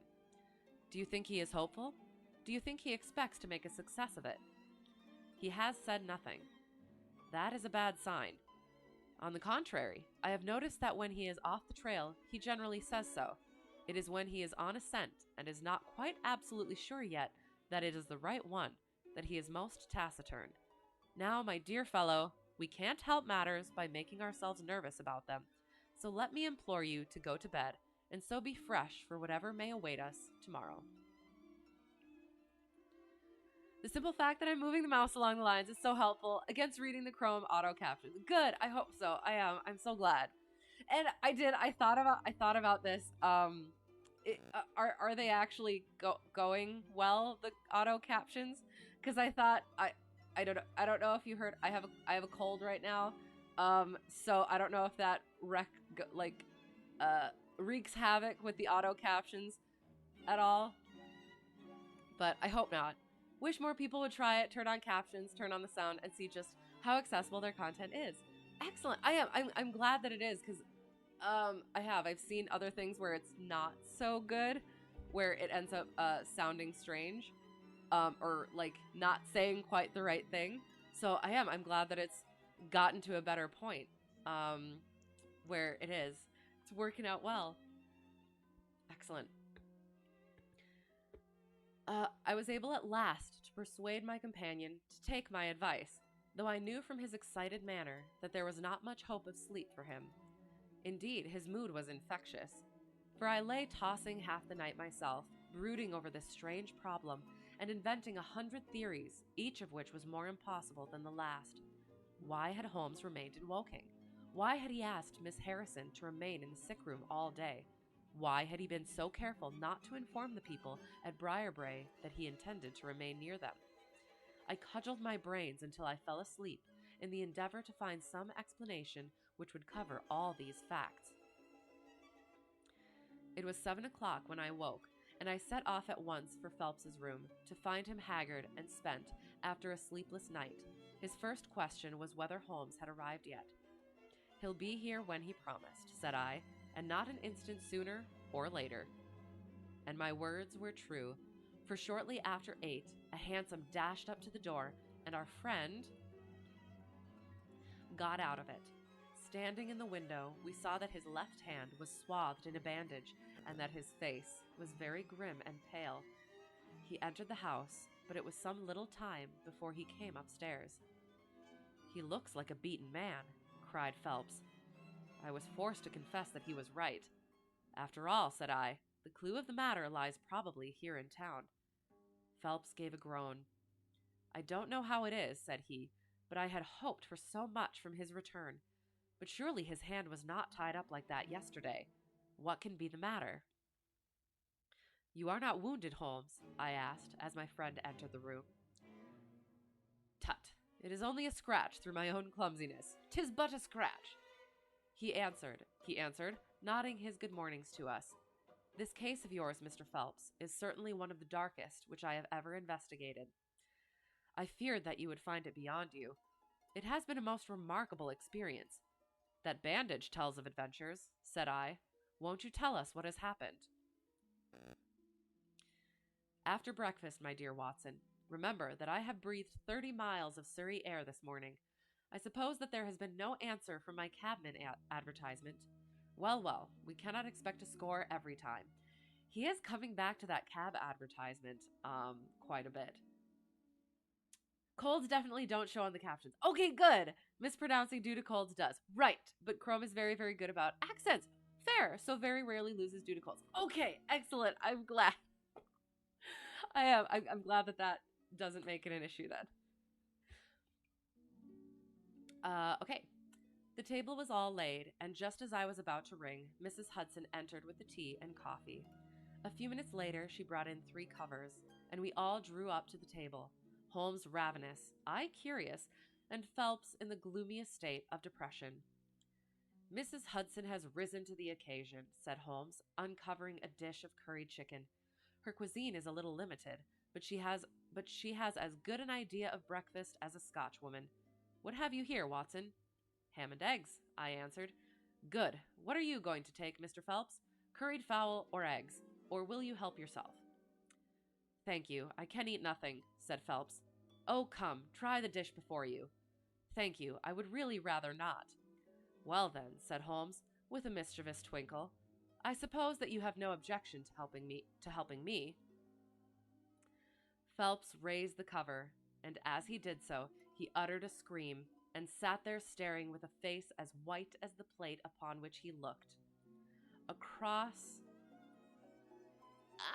here it is, sorry. I'm so sorry.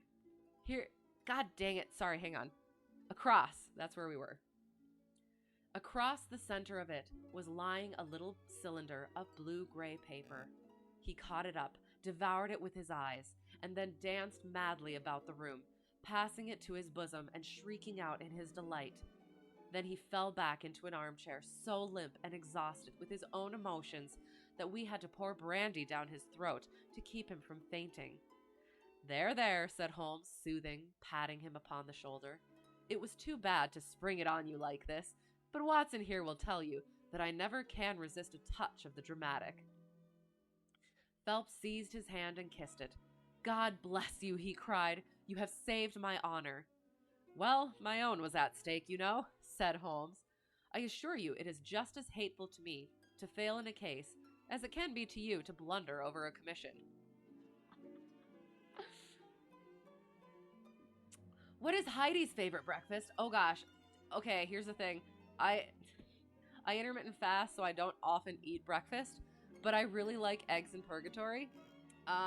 So that's every once in a while. Also pancakes. Pancakes are good. Now I'm getting hungry. But no, eggs in purgatory. So it's, sorry, now you've got me on a thing. Right at the climax. Don't take that out of context. So it's a can of tomatoes, and you bubble the, okay, first.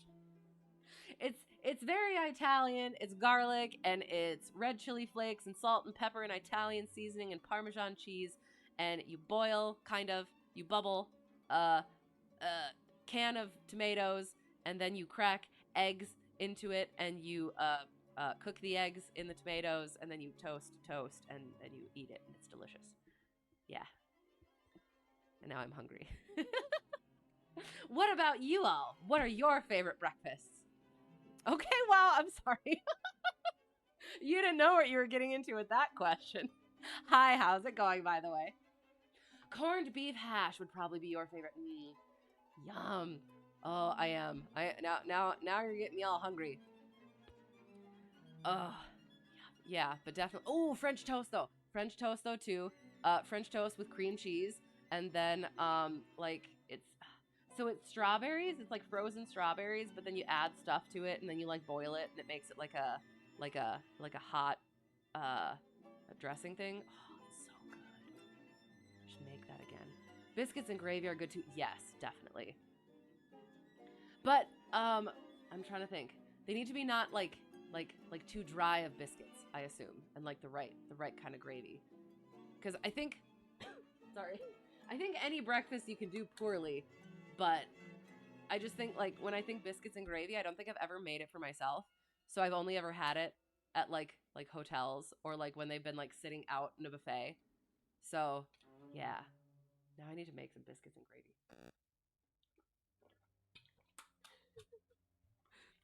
Sorry. I do like food. One of my babble buttons. You have hit one of my babble buttons with breakfast. Sorry. Anyway, sorry. Phelps thrust away the precious document into the innermost pocket of his coat. I have not the heart to interrupt your breakfast any further, and yet I am dying to know how you got it and where it was. Sherlock Holmes swallowed a cup of coffee and turned his attention to the ham and eggs. Then he rose, lit his pipe, and settled himself down into his chair. I'll tell you what I did first, and how I came to do it afterwards, said he. After leaving you at the station, I went for a charming walk through some admirable Surrey scenery to a pretty little village called Ripley, where I had my tea at an inn and took the precaution of filling my flask and of putting a paper of sandwiches in my pocket. There I remained until evening, when I set off for Woking again and found myself in the high road outside Briarbrae just after sunset. I waited until the road was clear. It is never a very frequented one at any time, I fancy, and then I clambered over the fence into the grounds. Surely the gate was open, ejaculated Phelps. Yes, but I have a peculiar taste in these matters. I chose the place where the 3 fir trees stand, and behind their screen I got over without the least chance of anyone in the house being able to see me. I crouched down among the bushes on the other side and crawled from one to the other, witness the disreputable state of my trouser knees, until I had reached the clump of rhododendrons just opposite to your bedroom window. There I squatted down and awaited developments.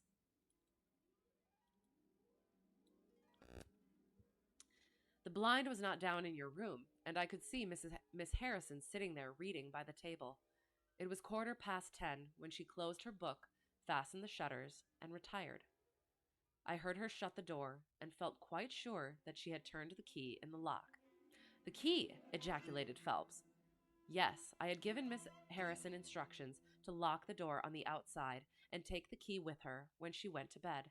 She carried out every one of my injunctions to the letter, and certainly without her cooperation, you would not have that paper in your coat pocket. She departed then, and the lights went out, and I was left squatting in the rhododendron bush. As you do. Ooh, the tube of biscuits seemed to cook well. Okay. I will try to recall that when I do so. At some point, I shall. Okay, it used to be there was a button to subscribe to the channel monetarily. Where did that go? How do you subscribe and support? I don't have a subscription button. I'm sorry. So I could, but then I don't want to have like ads and stuff, and yeah. So yeah. So I don't have one. I appreciate your presence and your willingness to. At some point I've been thinking about doing merch and stuff, but I don't know how well that would go down. But as for right now, merely being here is support, and I appreciate that. The night was fine, but still it was a very weary vigil.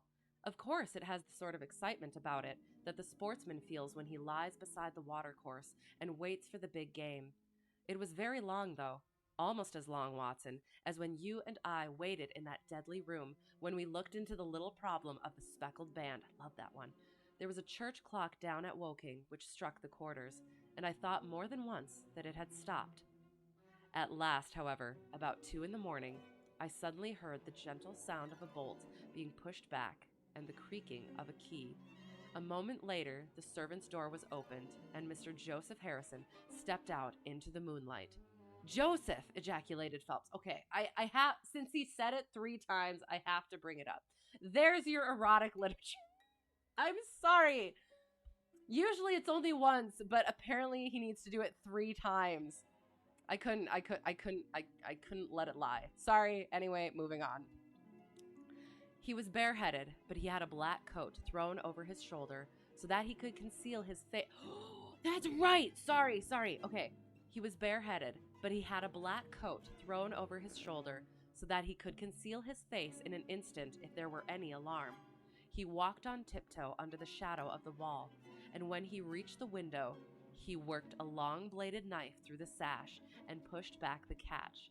Then he flung open the window, and putting his knife through the crack in the shutters, he thrust the bar up and swung them open. From where I lay, I had a perfect view of the inside of the room and of every one of his movements. He lit the 2 candles which stood upon the mantelpiece, and then he proceeded to turn back the corner of the carpet in the neighborhood of the door. Presently, he stopped. I feel like that's supposed to be stooped. We'll keep it for now. Presently, he stopped and picked out a square piece of board, such as is usually left to enable plumbers to get at the joints of the gas pipes. This one covered, as a matter of fact, the T-joint which gives off the pipe which supplies the kitchen underneath. Out of this hiding place, he drew that little cylinder of paper, pushed down the board, rearranged the carpet, blew out the candles, and walked straight into my arms as I stood waiting for him outside the window. Well, he has rather more viciousness than I gave him credit for, has Master Joseph. He flew at me with his knife, and I had to grasp him twice and got a cut over the knuckles before I had the upper hand of him. He looked murder out of the only eye he could see with when we had finished. But he listened to reason and gave up the papers. Having got them, I let my man go, but I wired full particulars to Forbes this morning. If he is quick enough to catch his bird, not his bird, his bird, well and good. But if, as I shrewdly suspect, he finds the nest empty before he gets there, why, all the better for the government. I fancy that Lord Holdhurst, for one, and Mr. Percy Phelps, for another, would very much rather that the affair never got as far as a police court. Oh, I forgot about that part. You can't subscribe because I aren't accepting them. Sorry, got it. Just wanting to support anyone who makes content and does so in a friendly way to deaf folks. Yes, absolutely, and I do. I appreciate your willingness, but I do. I have a thing about it. I want to say, like, maybe at some point I'll, like, throw it in there, but I feel like there's more things I'll have to be aware of and do and stuff with once I do that. But yeah, I don't know. I do. I appreciate it, and I'm glad that you enjoy the content and can enjoy the content. So thank you. I appreciate it. My God, gasped our client. Do you tell me that during these long 10 weeks of agony, the stolen papers were within the very room with me all the time? So it was. And Joseph, a villain and a thief. I am afraid Joseph's character is a rather deeper and more dangerous one than one might judge from his appearance. From what I have heard from him this morning, I gather that he has lost heavily in dabbling with stocks, and that he is ready to do anything on earth to better his fortunes. Being an absolutely selfish man, when a chance presented itself, he did not allow either his sister's happiness or your reputation to hold his hand. Percy Phelps sank back in his chair. My head whirls, said he. Your words have dazed me. The principal difficulty in your case, remarked Holmes, in his didactic fashion, lay in the fact of there being too much evidence. What was vital was overlaid and hidden by what was irrelevant. Of all the facts which were presented to us, we had to pick just those which we deemed to be essential, and then piece them together in their order, so as to reconstruct this very remarkable chain of events. I had already begun to suspect Joseph from the fact that you had intended to travel home with him that night, and that therefore it was a likely enough thing that he should call for you, knowing the Foreign Office well, upon his way. When I heard that someone had been so anxious to get into the bedroom, in which no one but Joseph could have concealed anything, right? You told us in your narrative how you had turned Joseph out when you arrived with the When you arrived with the doctor. My suspicions all changed to certainties, especially as the attempt was made on the first night upon which the nurse was absent, showing that the intruder was well acquainted with the ways of the house. How blind I have been! Yes, And I did. That's what I thought too, because he brought it up to Lord Holdhurst. Um, the whole, oh, what if the person was had been in a fever, and um that is why the papers haven't been uh sold yet. Um, so I did. I thought it would have been the Lord Holdhurst sending somebody, which I think was what you were supposed to think. But then I did. I had that thought of like, well, how do you know that it's the first night that there wasn't a nurse? Maybe he could have, but that makes so much more sense. Not complaining that you can't spend money, just want to encourage anyone who does their content in a way that is staff friendly. Right, and usually that is monetary support. Fair enough, absolutely, yeah.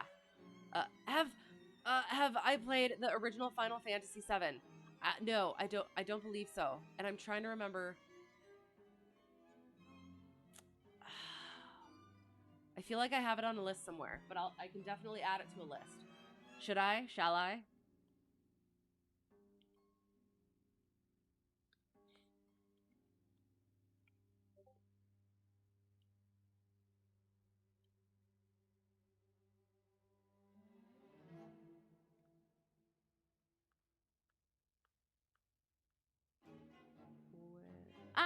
I have it. I have it on my list.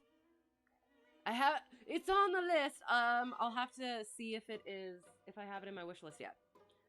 If I like that style of older games, I will have to look into it. I like all sorts of games. I can get into anything, I think. Um, I am. I'm not quite sure what my actual taste is. So I will. I will look into it. The facts of the case, as far as I have worked them out, are these. This Joseph Harrison entered the office through the Charles Street door, and knowing his way, he walked straight into your room the instant after you left it. Finding no one there, he promptly rang the bell, and at the instant that he did so, his eyes caught the paper upon the table. A glance showed him that chance had put in his way a state document of immense value, and in an instant he had thrust it into his pocket and was gone. A few minutes elapsed, as you remember, before the sleepy commissionaire drew your attention to the bell, and those were just enough to give the thief time to make his escape. I love it. He made his way to Woking by the first train, and having examined his booty and assured himself that it really was of immense value, he had concealed it in what he thought was a very safe place, with the intention of taking it out again in a day or two, and carrying it to the French embassy, or wherever he thought that a long price was to be had. Then came your sudden return. He, without a moment's warning, was bundled out of his room, and from that time onward, there were always at least two of you there to prevent him from regaining his treasure. The situation to him must have been a maddening one, but at last he thought he saw his chance. He tried to steal in, but was baffled by your wakefulness. You remember that you did not take your usual draft that night. I remember. Oh my gosh! So good! They remade it, right? They finally announced the release date of the second part of the remake, so you're excited for it. When is the release date? And yes, we are thinking that it's actually going to be good. I've heard remakes don't always, um, like remade or remastered or like, yeah, that sort of thing. I do. I hope it is. I hope it's good. I fancy that he had taken steps to make that draft efficacious, and that he quite relied upon your being unconscious. Of course, I understood that he would repeat the attempt whenever it could be done with safety. Your leaving the room gave him the chance he wanted. I kept Miss Harrison in it all day so that he might not anticipate us. Then, having given him the idea that the coast was clear, I kept guard as I have described. I already knew that the papers were probably in the room, but I had no desire to rip up all the planking and skirting in search of them. I let him take them, therefore, from the hiding place, and so saved myself an infinity of trouble. Is there any other point which I can make clear? Oh my gosh, it's so freaking good. Why did he try the window on the first occasion? I asked, when he might have entered by the door. In reaching the door, he would have to pass 7 bedrooms. On the other hand, he could get out onto the lawn with ease. Anything else? You do not think, asked Phelps, that he had any murderous intention. The knife was only meant as a tool. It may be so, answered Holmes, shrugging his shoulders. I can only say for certain that Mr. Joseph Harrison is a gentleman to whose mercy I should be extremely unwilling to trust. Oh my gosh, that was so good. I had a moment during, I think, this paragraph. Yes, this one. Finding no one there, he promptly rang the bell. At the instant that he did so, his eyes caught the paper upon the table, and that's when I love so much how well Doyle creates this tangle of a problem that is so smoothly worked out. Like, I don't know how to explain it, but like it is. From the outset, it doesn't quite make sense how all of the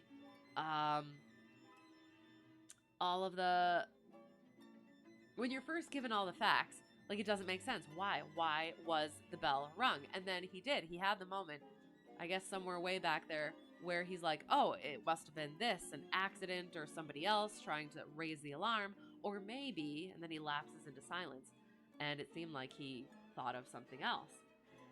And then the whole thing where Joseph getting turned out of his room, so then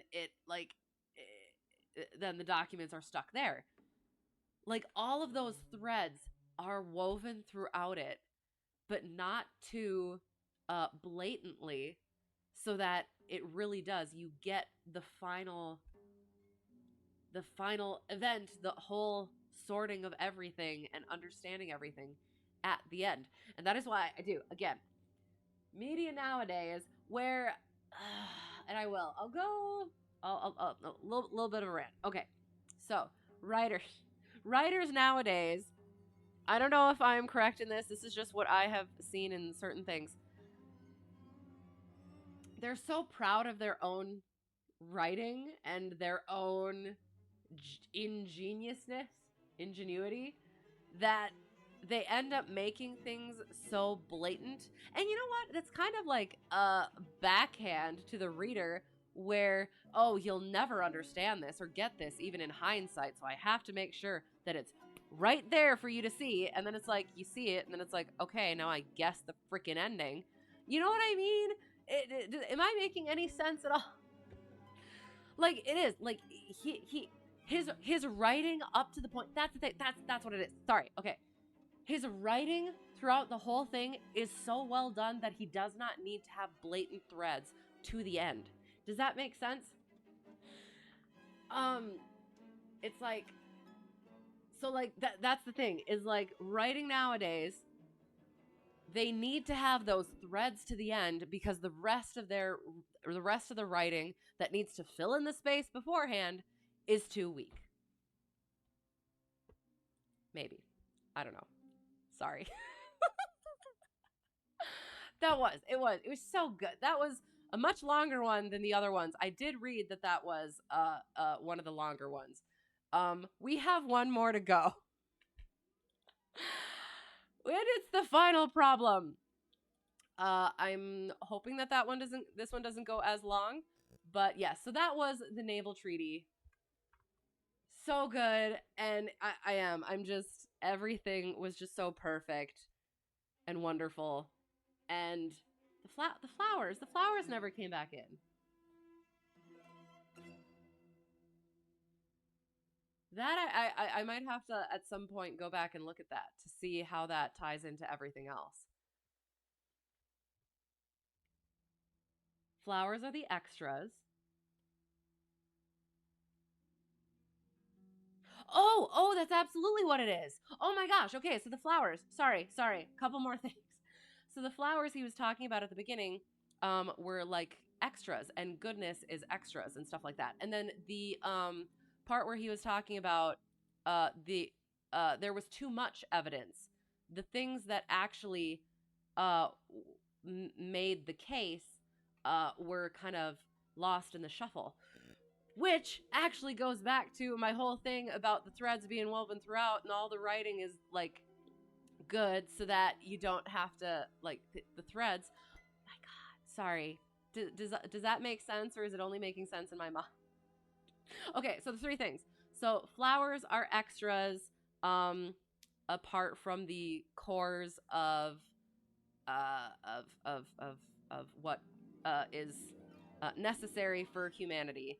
And then the threads leading to the end knot or whatever throughout the rest of the plot.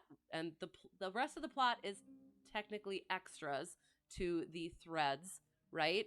And then the actual mystery was so full of extra stuff that he had to get through to the core of it. Yeah.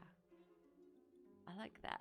It's so good. Oh my. Anyway, it could just be babbles of an English major, but I think it means something. Anyway, sorry. That was the Naval Treaty. It was awesome. I very much enjoyed it. Late February. Okay, nice. The first part was pretty good, so you think the second part will be just as good or better. Excellent. The trailer looked pretty good. Good. I am glad. So that does bode well. And is it like, I'm trying to think.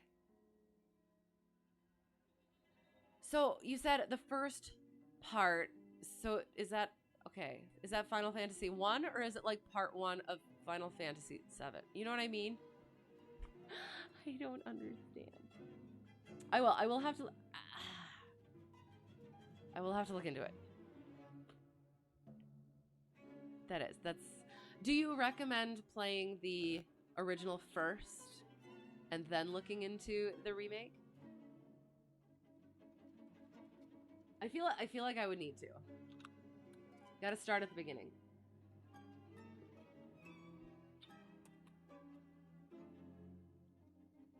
Are my parents beavers because I built like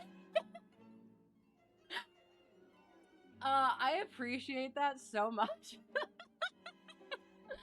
I love that. That was an amazing comment. Yes, I'm sorry. I don't know. Like I love puzzle stuff. I love stories. I love writing. So things like that. That's my jam. That was what I went to school for. So hopefully I'm at least good at that. But yeah, that it so good. Like the triple whammy. I mean, amazing. Because that's the thing. Here's the thing. Sorry. There is a difference between writing that has meaning and trying to imbue meaning in writing, if that makes sense.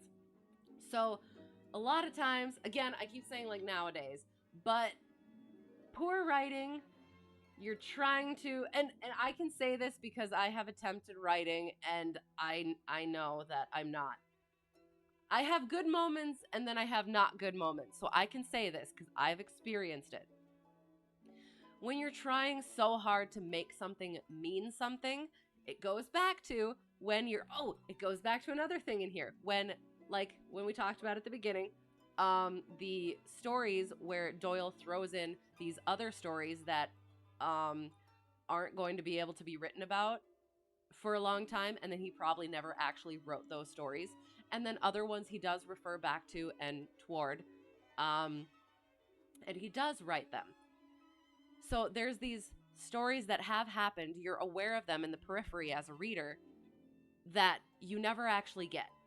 Those are never, ever fleshed out, but they're still there, and that's okay. And then again, nowadays with media, they take something that everybody likes, and they find this little detail, and they flesh this whole thing out, and it ends up being just don't do that. Leave it the way it was. It was better left to the imagination. Where was I going with this? I had a thing. I promise I had a point here. So sorry, hang on. Yes, okay, trying to put meaning into things. Um, so like again, uh, it was structured so well that the meaning was within it, but it wasn't blatant. Whereas there, like so often, people want that oomph, that I don't know what word I'm trying to say. They want that reaction. I get like I'm giving, where it's like that was so freaking cool, and look at that, this little point and this little point. They want that reaction, so they end up over dramatizing little pieces, like thinking that that's gonna get a reaction like that, and it ends up falling short because you're you're clothing something with meaning, uh, with instead of it actually imbuing it. Or hang on, I used the wrong word. You're like, it's a facade of meaning, and it's empty. It's a shell of meaning rather than being um actual meaning, if that makes sense. I don't know if, yeah. The original FF7 was a pretty long game. Oh, so for the remake they split it up. Okay. And that was okay. That worked out. Cause like, if we're gonna get on stuff that got split up that shouldn't have been, The Hobbit. But we won't go down that road. The original is one of your favorite games, so you recommend it, though the remake on its own is good too. Okay, I am. I'm glad that it was then. Good. Excellent. Okay. For most people, the most dramatic climax to a story is, and then he realized it was but a dream. Oh God. Oh no. Can't do that. Can't do that anymore. For the no. What I described is what? What about, hang on. Oh yeah, actually, okay.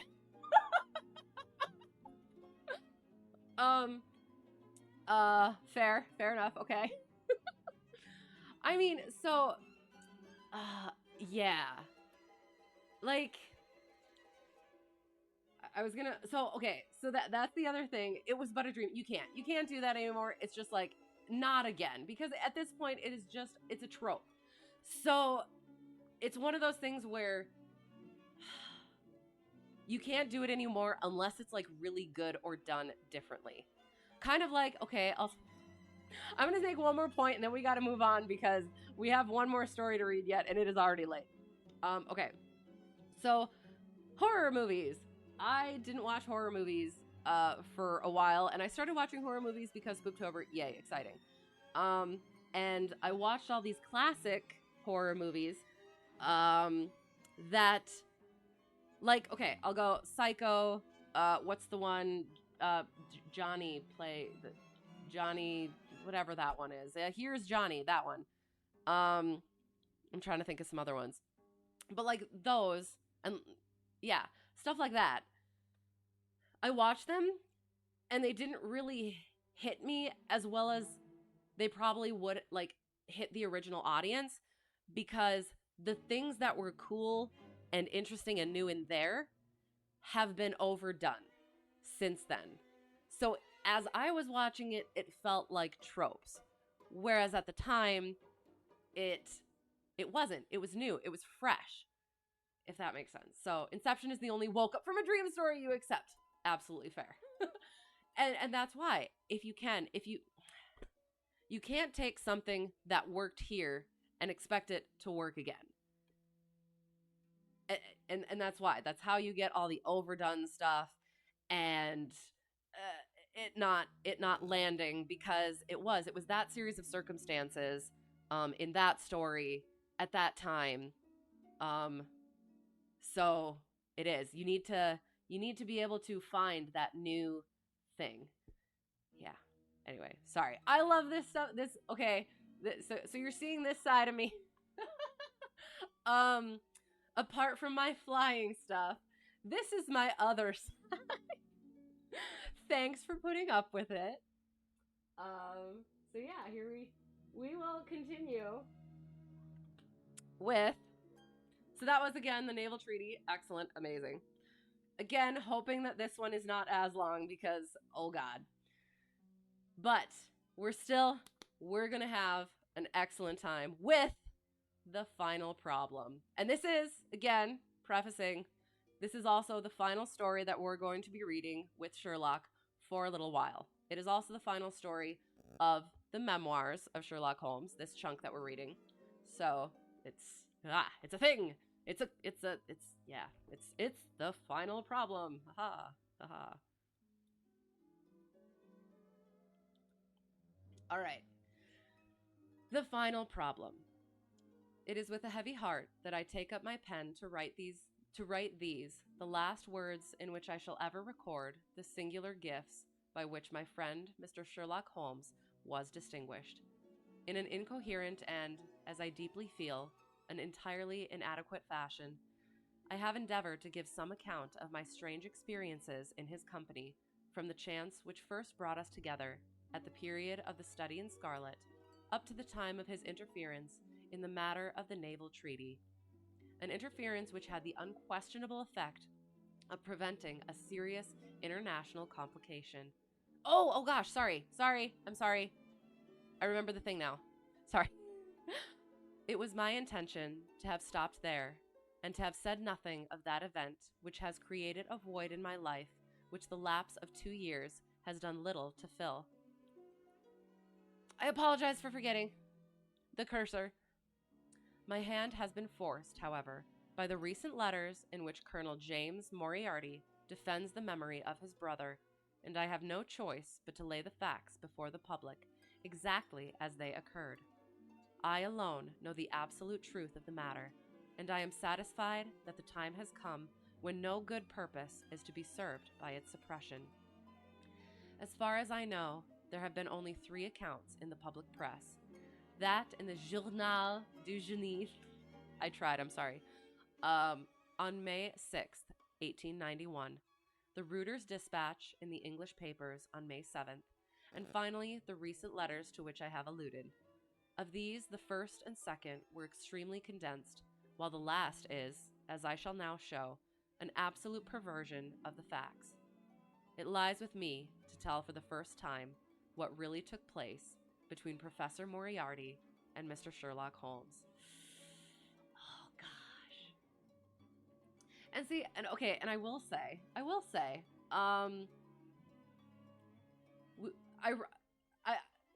I don't know if any of you were around for my Edgar Allan Poe readings, but I did that originally, and then we did Shakespeare sonnets, and now we're reading these. I do want to say, these do stand the test of time. So as I was talking about before, where like even the horror movies that I watched where things became a trope or whatever, like I don't know if you guys are aware of the don't spoil anything, but I don't know if you're aware of how this story goes and like the Moriarty versus Holmes thing, but even if you know where it's going, and even if like, because again, I've read these before on my own, and sometimes I'll know where they're going, they're still 100% as excellent and amazing, and they just hit so well even if you know what's coming. And I had that a lot during the Edgar Allan Poe things, is I knew it was coming, or like I would figure it out or something, and it was just as moving as it would have been without any idea. So you're not going to go deep into your opinions because it can get controversial and your mayor may not get canceled. Yeah, we don't have to go too deeply. We can just like very surface level objective sorts of things. Petition to get an Eminem lyrics reading reaction. Oh God. Are you saying like on this channel? That could be an interesting thing. I don't know. I'm not sure. My first thought is probably not. But my other thought is, that could be interesting. We'll see.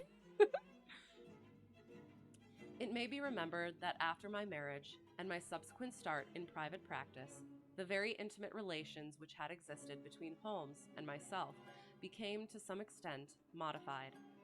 He still came to me from time to time when he desired a companion in his investigation, but these occasions grew more and more seldom, until I find that in the year 1890 There were only 3 cases of which I retain any record. During the winter of that year and the early spring of 1891, I saw in the papers that he had been engaged by the French government upon a matter of supreme importance. And I received 2 notes from Holmes, dated from Narbonne and from Nimes, from which I gathered that his stay in France was likely to be a long one. It was with some surprise, therefore, that I saw him walk into my consulting room upon the evening of April 24th. It struck me that he was looking even paler and thinner than usual. Yes, I have been using myself up rather too freely, he remarked, in answer to my look rather than to my words. I have been a little pressed of late. Have you any objection to my closing your shutters? The only light in the room came from the lamp upon the table at which I had been reading. Holmes edged his way round the wall, and flinging the shutters together, he bolted them securely. Some of them bars has some real deep meaning. I'm absolutely sure. But so I guess how much of it is like contextual based on like I don't know what this no, how much of it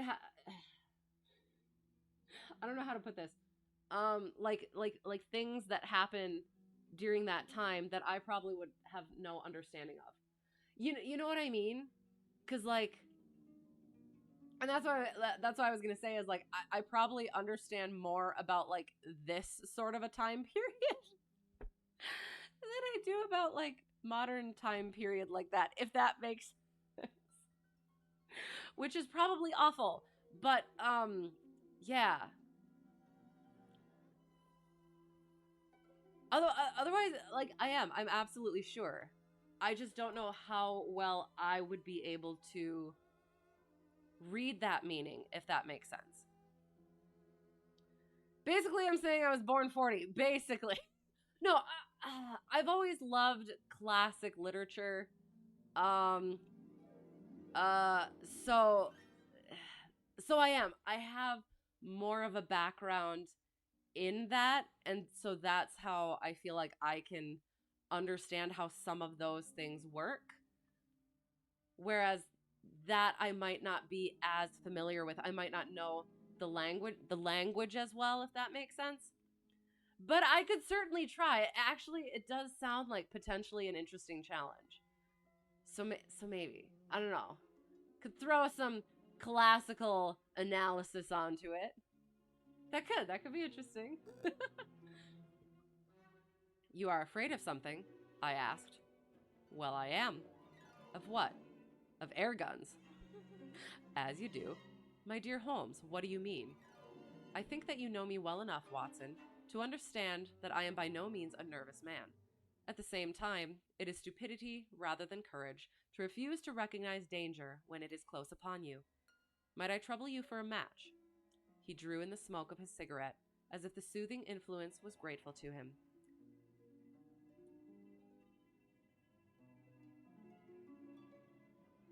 That doesn't seem like it makes sense as a sentence. Why was the smoke why was the soothing influence grateful to him? I don't know. Sorry. Maybe it makes sense, maybe it doesn't. I must apologize for calling so late, said he, and I must further beg you to be so unconventional as to allow me to leave your house presently by scrambling over your back garden wall. But what does it all mean? What does it all mean, Basil? I asked. He held out his hand, and I saw in the light of the lamp that 2 of his knuckles were burst and bleeding. It is not an airy nothing, you see, said he, smiling. On the contrary, it is solid enough for a man to break his hand over. Is Mrs. Watson in? She is away upon a visit. Indeed, you are alone. Quite. Then it makes it the easier for me to propose that you should come away with me for a week to the continent. Where? Oh, anywhere. It's all the same to me. There was something very strange in all this. It was not Holmes's nature to take an aimless holiday, and something about his pale, worn face told me that his nerves were at their highest tension. He saw the question in my eyes, and, putting his fingertips together and his elbows upon his knees, He explained the situation. Then NF, I have heard of NF, would suit me better. He uses no profanity, so child-friendly, awesome, and uses English that anyone can understand, except some words for people with a small vocabulary. Well, okay, and so when I say like language, I don't mean not English. I use language like the word language very fluidly as sort of a descriptor for just kind of being able to understand things. And I don't know if I'm making sense at all, but and I don't mind profanity. I act like a lady, but I am not. But maybe I have heard. Oh, he rarely uses slang. And I know some slang. I'm not hip with the kids, but maybe. We shall see. We will. We'll cuz I like doing the shorter shorter readings just because I don't always know what my schedule's going to be, and that could be an interesting episode, if you could say that. He explained the situation. You have probably never heard of Professor Moriarty, said he. Never. Aye, there's the genius and the wonder of the thing, he cried. The man pervades London, and no one has heard of him. That's what puts him on a pinnacle in the records of crime. I tell you, Watson, in all seriousness, that if I could beat that man, if I could free society of him, I should feel that my own career had reached its summit, and I should be prepared to turn to some more placid line in life. Between ourselves, the recent cases in which I have been of assistance to the royal family of Scandinavia and to the French Republic have left me in such a position that I could continue to live in the quiet fashion which is most congenial to me, and to concentrate my attention upon my chemical researches. But I could not rest, Watson. I could not sit quiet in my chair if I thought that such a man as Professor Moriarty were walking the streets of London unchallenged. What has he done then? Oops. His career has been an extraordinary one. He is a man of good birth and excellent education, endowed by nature with a phenomenal mathematical faculty. At the age of 21, he wrote a treatise upon the binomial theorem, which has had a European vogue. On the strength of it, he won the mathematical chair at one of our smaller universities, and had, to all appearance, a most brilliant career before him. But the man had hereditary tendencies of the most diabolical kind. A criminal strain ran in his blood, which instead of being modified, was increased and rendered infinitely more dangerous by his extraordinary mental powers. Dark rumors gathered round him in the university town, and eventually he was compelled to resign his chair and to come down to London, where he set up as an army coach.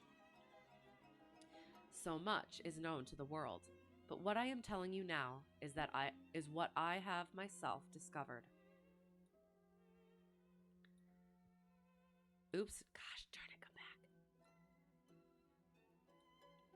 As you are aware, Watson, there is no one who knows the higher criminal world of London so well as I do. For years past, I have continually been conscious of some power behind the malefactor, some deep organizing power which forever stands in the way of the law and throws its shield over the wrongdoer. Again and again, in cases of the most varying sorts, forgery cases, robberies, murders, I have felt the presence of this force, and I have deduced its action in many of those undiscovered crimes in which I have not been personally consulted. Pat on the back. For years I have endeavored to break through the veil which shrouded it, and at last the time came when I seized my thread and followed it, until it led me, after 1,000 cunning windings, to ex-Professor Moriarty of mathematical celebrity. He is the Napoleon of crime, Watson. He is the organizer of half that is evil, and of nearly all that is undetected in this great city. He is a genius, a philosopher, an abstract thinker. He has a brain of the first order. He sits motionless, like a spider in the center of its web, but that web has 1,000 radiations, and he knows well every quiver of each of them. He does little himself. He only plans. But his agents are numerous and splendidly organized. Is there a crime to be done, a paper to be abstracted, we will say, a house to be rifled, a man to be removed?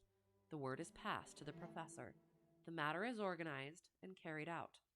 The agent may be caught. In that case, money is found for his bail or his defense. But the central power, which uses the agent, is never caught, never so much as suspected.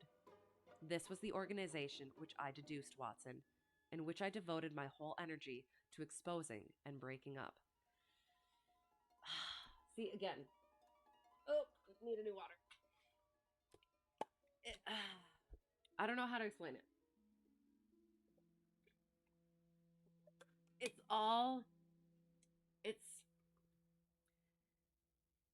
It seems all very dramatic, but it seems warranted, if that makes sense. Again, a lot of writing nowadays, as I keep coming back to. It wants to make it dramatic, and so it makes it dramatic, but it comes up being melodramatic rather than sinisterly or some other tone dramatic. Because, again, like, you can use a lot of dark words and this word and that word and very flowery language and stuff, but if you don't do it right, it just comes off as eh. So again, it needs to be warranted, and this definitely is. Thank you for the stream tonight. Thank you for being here, and thank you for making it easier for you. Absolutely. Calling it a night. Yes, I understand. Hope you sleep well. Be catching the next streams. Thank you. You have a great night as well. Hope to see you again soon. Should be flying on Tuesday for the next one. Barring changes. But yeah, I don't know. Are you in my Discord? I'll let you know if there is any changes, because, yeah, I think my schedule is going to start going wonky-ish. Oh, gosh, hang on. My chat just decided to do strange things. Hang on, I might have to... If it doesn't come back... Shoot. I'm gonna try this. I hope this doesn't... Oops. Well, I'll throw it in here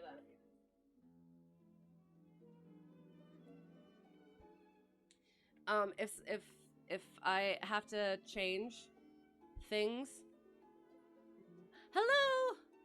I will check that in a second. I can't see what's happening in chat at the moment.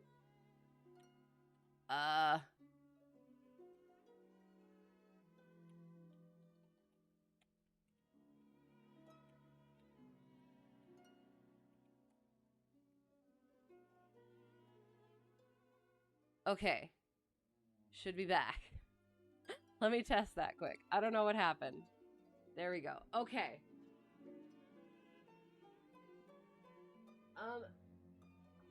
Okay.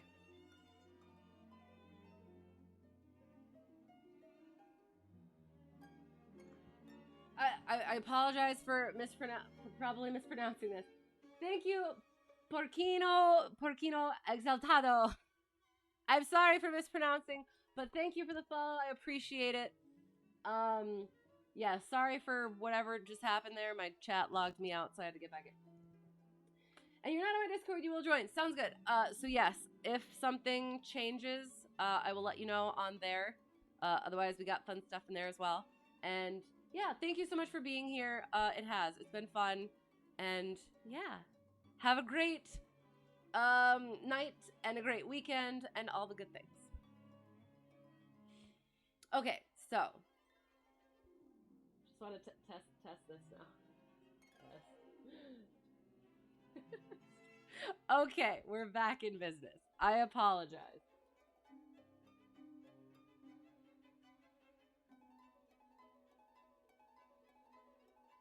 All good?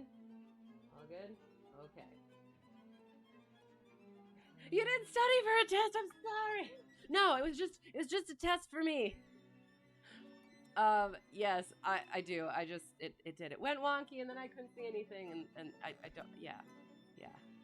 Anyway, thank you. Thank you for putting up with me. We shall continue. Okay. So, the spider in his web. Again, at this point, that could be considered a trope. It's done so well that again, it's warranted. It has to have the spine behind it. It cannot have just the shell. Anyway, yeah, that. Okay, good. Yes, no test. There will be no test on this. All right. But the professor was fenced around with safeguards so cunningly devised that, do what I would, it seemed impossible to get evidence which would convict in a court of law. You know my powers, my dear Watson, and yet at the end of 3 months, I was forced to confess that I had at last met an antagonist who was my intellectual equal. My horror at his crimes was lost in my admiration at his skill. But at last he made a trip. Only a little trip. But it was more than he could afford when I was so close upon him. I had my chance, and, starting from that point, I have woven my net round him until now it is all ready to close.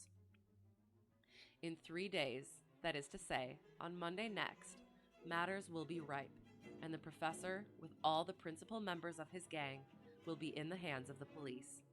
Then will come the greatest criminal trial of the century, the clearing up of over 40 mysteries, and the rope for all of them. Ooh, and the rope for all of them. Sorry, I have to put a little more hit on that, because that means death. Sorry. But if we move at all prematurely, you understand, they may slip out of our hands even at the last moment.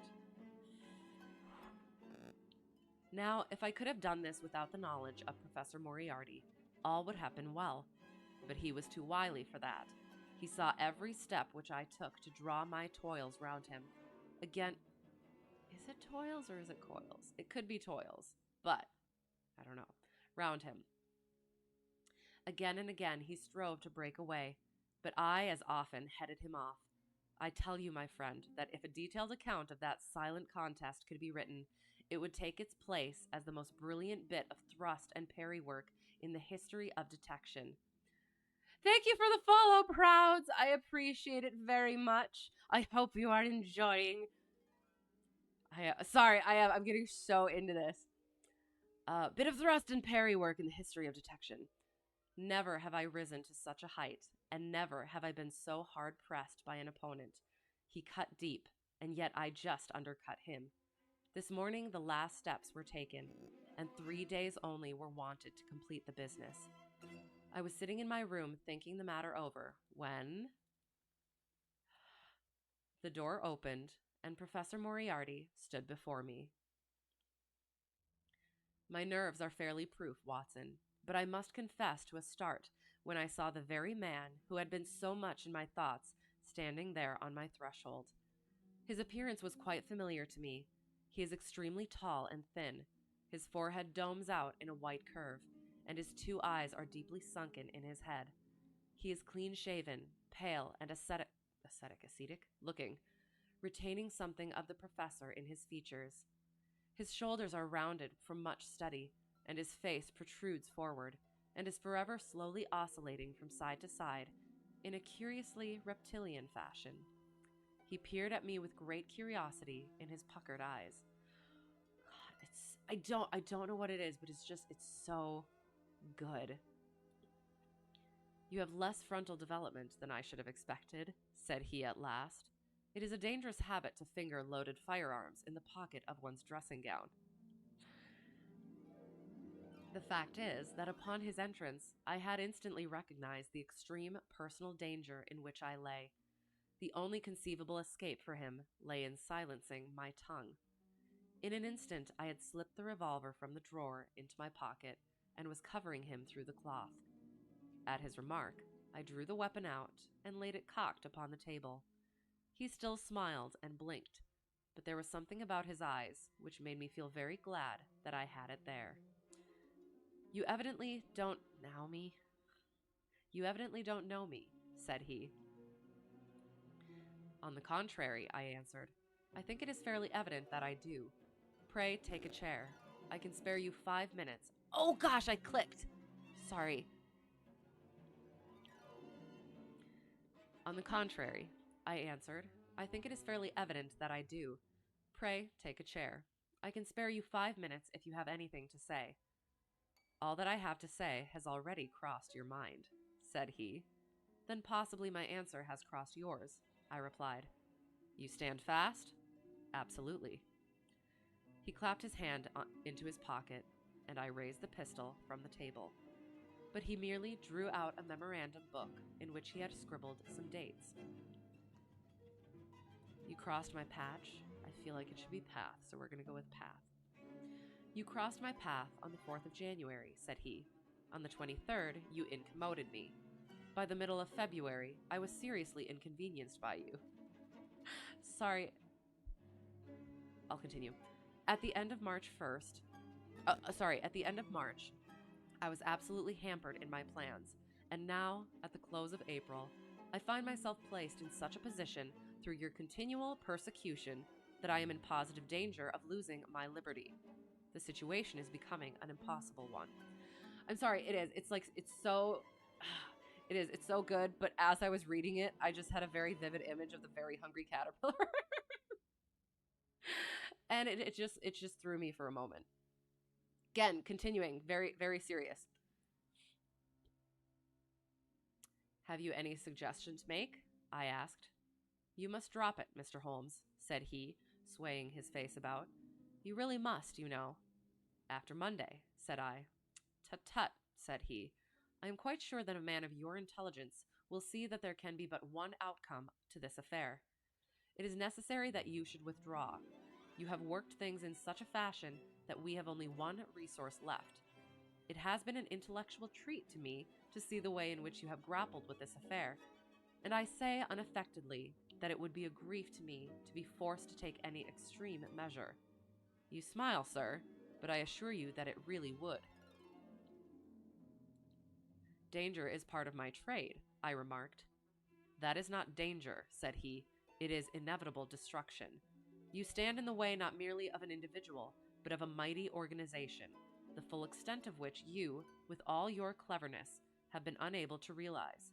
You must stand clear, Mr. Holmes, or be trodden underfoot.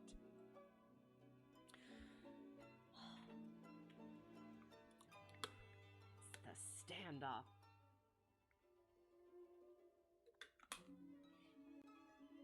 Okay.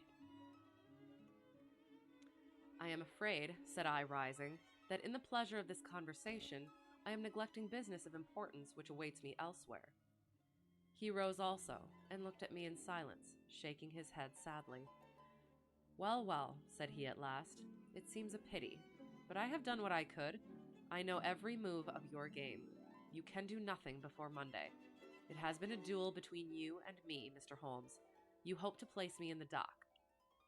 I tell you that I will never stand in the dock. You hope to beat me. I tell you that you will never beat me. If you are clever enough to bring destruction upon me, rest assured that I shall do as much to you. You have paid me several compliments, Mr. Moriarty, said I. Let me pay you one in return, when I say that if I were assured of the former eventuality, I would, in the interests of the public, cheerfully accept the latter. I can promise you the one, but not the other, he snarled, and so turned his rounded back upon me and went peering and blinking out of the room. That was my singular interview with Professor Moriarty. I confess that it left an unpleasant effect upon my mind. His soft, precise fashion of speech leaves a conviction of sincerity which a mere bully could not produce. Of course, you will say, why not take police precautions against him? The reason is that I am well convinced that it is from his agents the blow will fall. I have the best proofs that it would be so. You have already been assaulted. My dear Watson, Professor Moriarty is not a man who lets the grass grow under his feet. I went out about midday to transact some business in Oxford Street. As I passed the corner which leads from Bentinck Street onto the Welbeck Street, crossing onto the Welbeck Street crossing. A two-horse van, furiously driven, whizzed round and was on me like a flash. I sprang for the footpath and saved myself but the fraction of a second. The van dashed round by Marylebone Lane and was gone in an instant. I kept to the pavement after that, Watson, but as I walked down Vere Street, a brick came down from the roof of one of the houses and was shattered to fragments at my feet. I called the police and had the place examined. There were slates and bricks piled up on the roof, preparatory to some repairs, but they would have me believe that the wind had toppled over one of these. Of course, I knew better, but I could prove nothing. I took a cab from after that and reached my brother's rooms in Pall Mall, where I spent the day. Now I have come round to you, and on my way, I was attacked by a rough with a bludgeon. I knocked him down, and the police have him in custody. But I can tell you with the most absolute confidence that no possible connection will ever be traced between the gentleman upon whose front teeth I have barked my knuckles and the retiring mathematical coach, who is, I dare say, working out problems upon a blackboard 10 miles away. You will not wonder, Watson, that my first act on entering your rooms was to close your shutters, and that I have been compelled to ask your permission to leave the house by some less conspicuous exit than the front door. I had often admired my friend's courage, but never more than now, as he sat quietly checking off a series of incidents which must have combined to make up a day of horror. You will spend the night here, I said. No, my friend, you might find me a dangerous guest. I have my plans laid, and all will be well. Matters have gone so far now that they can move without my help as far as the arrest goes, though my presence is necessary for a conviction. It is obvious, therefore, that I cannot do better than get away for the few days which remain before the police are at liberty to act. It would be a great pleasure to me, therefore, if you could come on to the continent with me. That's nice. The practice is quiet, said I, and I have an accommodating neighbor. I should be glad to come. And to start tomorrow morning, if necessary. Oh yes, it is most necessary. Then these are your instructions, and I beg, my dear Watson, that you will obey them to the letter, for you are now playing a double-handed game with me against the cleverest rogue and the most powerful syndicate of criminals in Europe. Now listen, you will dispatch whatever luggage you intend to take by a trusty messenger unaddressed to Victoria tonight. In the morning, you will send for a hansom, desiring your man to take neither the first nor the second which may present itself. Into this hansom you will jump, and you will drive to the Strand end of the Lowther Arcade, handing the address to the cabman upon a slip of paper, with a request that he will not throw it away. Have your fare ready, and the instant that your cab stops, dash through the arcade, timing yourself to reach the other side at 9:15.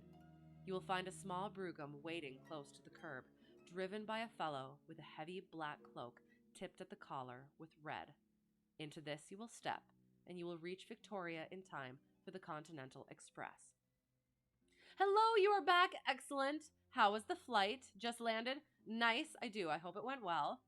We are on the final problem, our second and final story, and the final story of the memoirs of Sherlock Holmes, and the final ones we shall read for a little while. Yes, so Moriarty is in Holmes's net, and Holmes is, asking Watson to come away for a while so that the net can close. But we shall see how well that works. Where shall I meet you? At the station. The second first-class carriage from the front will be reserved for us. The carriage is our rendezvous, then? Yes. It was in vain that I asked Holmes to remain for the evening. It was evident to me that he thought he might bring trouble to the roof he was under, and that was the motive which impelled him to go. With a few hurried words as to our plans for the morrow, he rose and came out with me into the garden, clambering over the wall which leads into Mortimer Street, and immediately whistling for a hansom, in which I heard him drive away. In the morning, I obeyed Holmes's injunctions to the letter. A hansom was procured with such precaution as would prevent its being one which was placed oops, gosh darn it. A hansom was procured with such precaution as would prevent its being one which was placed ready for us, and I drove immediately after breakfast to the Lowther Arcade, through which I hurried at the top of my speed. A brougham was waiting with a very massive driver wrapped in a dark cloak, who, the instant that I had stepped in, whipped up the horse and rattled off to Victoria Station. On my alighting there, he turned the carriage and dashed away again without so much as a look in my direction. So far, all had gone admirably. Gosh darn it. My luggage was waiting for me, and I had no difficulty in finding the carriage which Holmes had indicated, the less so as it was the only one in the train which was marked engaged. My only source of anxiety now was the non-appearance of Holmes. The station clock marked only 7 minutes from the time when we were due to start. In vain I searched among the groups of travelers and leave-takers for the lithe figure of my friend. There was no sign of him. I spent a few minutes in assisting a venerable Italian priest, who was endeavoring to make a porter understand, in his broken English, that his luggage was to be booked through to Paris. Then, having taken another look round, I returned to my carriage, where I found that the porter, in spite of the ticket, had given me my decrepit Italian friend as a traveling companion. It was useless for me to explain to him that his presence was an intrusion, for my Italian was even more limited than his English, so I shrugged my shoulders resignedly and continued to look out anxiously for my friend. A chill of fear had come over me, as I thought that his absence might mean that some blow had fallen during the night. Already the doors had all been shut, and the whistle blown when, "My dear Watson," said a voice, "you have not even condescended to say good morning." Gosh darn it, Holmes! I turned in uncontrollable astonishment. The aged ecclesiastic had turned his face towards me. For an instant, the wrinkles were smoothed away, the nose drew away from the chin, the lower lip ceased to protrude, and the mouth to mumble. The dull eyes regained their fire, the drooping figure expanded. The next, the whole frame collapsed again, and Holmes had gone as quickly as he had come. "Good heavens!" I cried. "How you startled me!"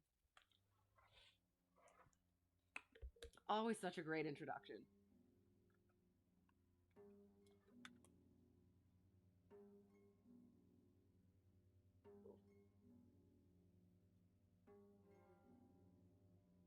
Checking the things. Okay. All right. Ugh. Ugh. "Every precaution is still necessary," he whispered. "I have reason to think that they are hot upon our trail. Ah, there is Moriarty himself. My gosh!" The train had already begun to move as Holmes spoke. Glancing back, I saw a tall man pushing his way furiously through the crowd and waving his hand as if he desired to have the train stopped. It was too late, however, for we were rapidly gathering momentum, and an instant later had shot clear of the station. "With all our precautions, you see that we have cut it rather fine," said Holmes, laughing. He rose, and throwing off the black cassock and hat which had formed his disguise, he packed them away in a handbag. "Have you seen the morning paper, Watson?" "No." You haven't seen about Baker Street, then?" "Baker Street? They set fire to our rooms last night. No great harm was done." "Good heavens, Holmes, this is intolerable." "They must have lost my track completely after their bludgeon man was arrested. Otherwise, they could not have imagined that I had returned to my rooms. They have evidently taken the precaution of watching you, however, and that is what has brought Moriarty to Victoria. You could not have made any slip in coming." "I did exactly what you advised. Did you find your brougham?" "Yes, it was waiting." "Did you recognize your coachman?" "No." Oops. "It was my brother, Mycroft. It is an advantage to get about in such a case without taking a mercenary into your confidence, but we must plan what we are to do about Moriarty now." You had so much fun tonight in the sim with actual controllers on. Right. Yes, I am. I'm glad. And there wasn't there were there any um points where you maybe had a flub and then they were just so absolutely nice and understanding? I have plenty of those. It is. They are. They're definitely very helpful, very professional, and it does help. As much as I get really nervous about it and stuff, I do enjoy it as well. But I'm glad it was fun. As this is an express, and as the boat runs in connection with it, I should think we have shaken him off very effectively. My dear Watson, you evidently did not realize my meaning when I said that this man may be taken as being quite on the same intellectual plane as myself. Oops. You do not imagine that if I were the pursuer, I should allow myself to be baffled by so slight an obstacle. Why then should you think so meanly of him? What will he do? What I should do? What would you do then? Engage a special. But it must be late. By no means. This train stops at Canterbury, and there is always at least a quarter of an hour's delay at the boat. He will catch us there. One would think that we were the criminals. Let us have him arrested on his arrival. It would be to ruin the work of 3 months. We should get the big fish, but the smaller would dart right and left out of the net. On Monday, we should have them all. No, an arrest is inadmissible. What then? Oops.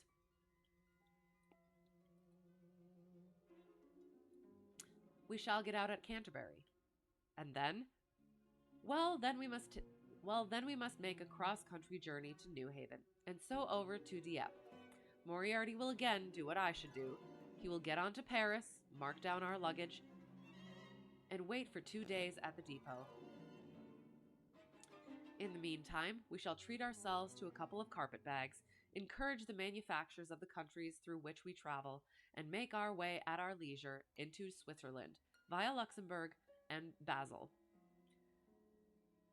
At Canterbury, therefore, we alighted, only to find that we should have to wait an hour before we could get a train to New Haven. I was still looking rather ruefully after the rapidly disappearing luggage van, which contained my wardrobe, when Holmes pulled my sleeve and pointed up the line. Already, you see, said he. Far away from among the Kentish woods, there rose a thin spray of smoke. A minute later, a carriage and engine could be seen flying along the open curve which leads to the station. We had hardly time to take our place behind a pile of luggage when it passed with a rattle and a roar, beating a blast of hot air into our faces. There he goes, said Holmes, as we watched the carriage swing and rock over the point. There are limits, you see, to our friend's intelligence. It would have been a coup de maître. Maître. I don't know. Had he deduced what I would deduce and acted accordingly. And what would he have done had he overtaken us? There cannot be the least doubt that he would have made a murderous attack upon me. It is, however, a game at which two may play. The question now is whether we should take a premature lunch here or run our chance of starving before we reach the buffet at New Haven. We made our way to Brussels that night and spent 2 days there, moving on upon the third day as far as Strasbourg. On the Monday morning, Holmes had telegraphed to the London police, and in the evening we found a reply waiting for us at our hotel. Holmes tore it open, and then with a bitter curse, hurled it into the grate. I might have known it, he groaned. He has escaped. Moriarty. They have secured the whole gang, with the exception of him.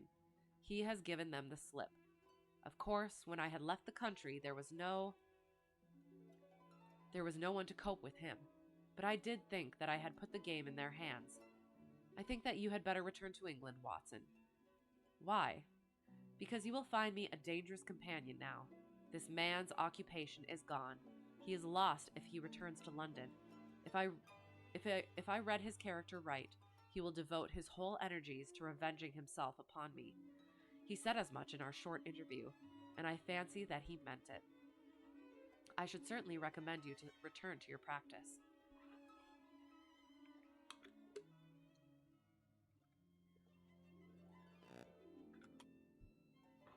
Okay.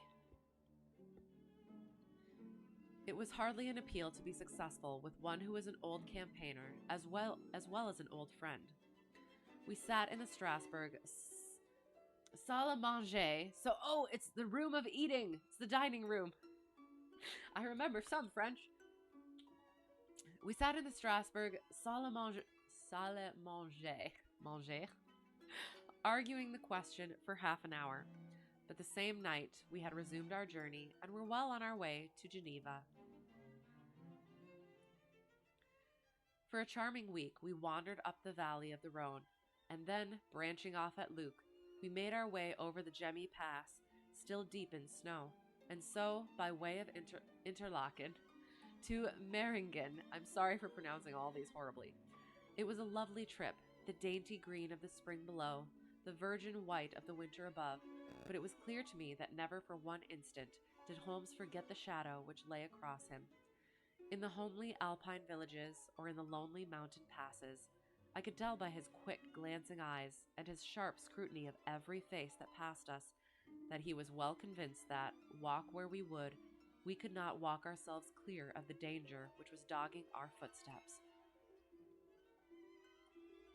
Once, I remember, as we passed over the Gemmi and walked along the border of the melancholy Daubensee, a large rock which had been dislodged from the ridge upon our right, clattered down and roared into the lake behind us.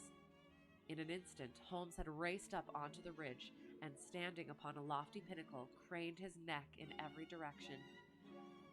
It was in vain that our guide assured him that a fall of stones was a common chance in the springtime at that spot. He said nothing, but he smiled at me with the air of a man who sees the fulfillment of that which he had expected. And yet, for all his watchfulness, he was never depressed.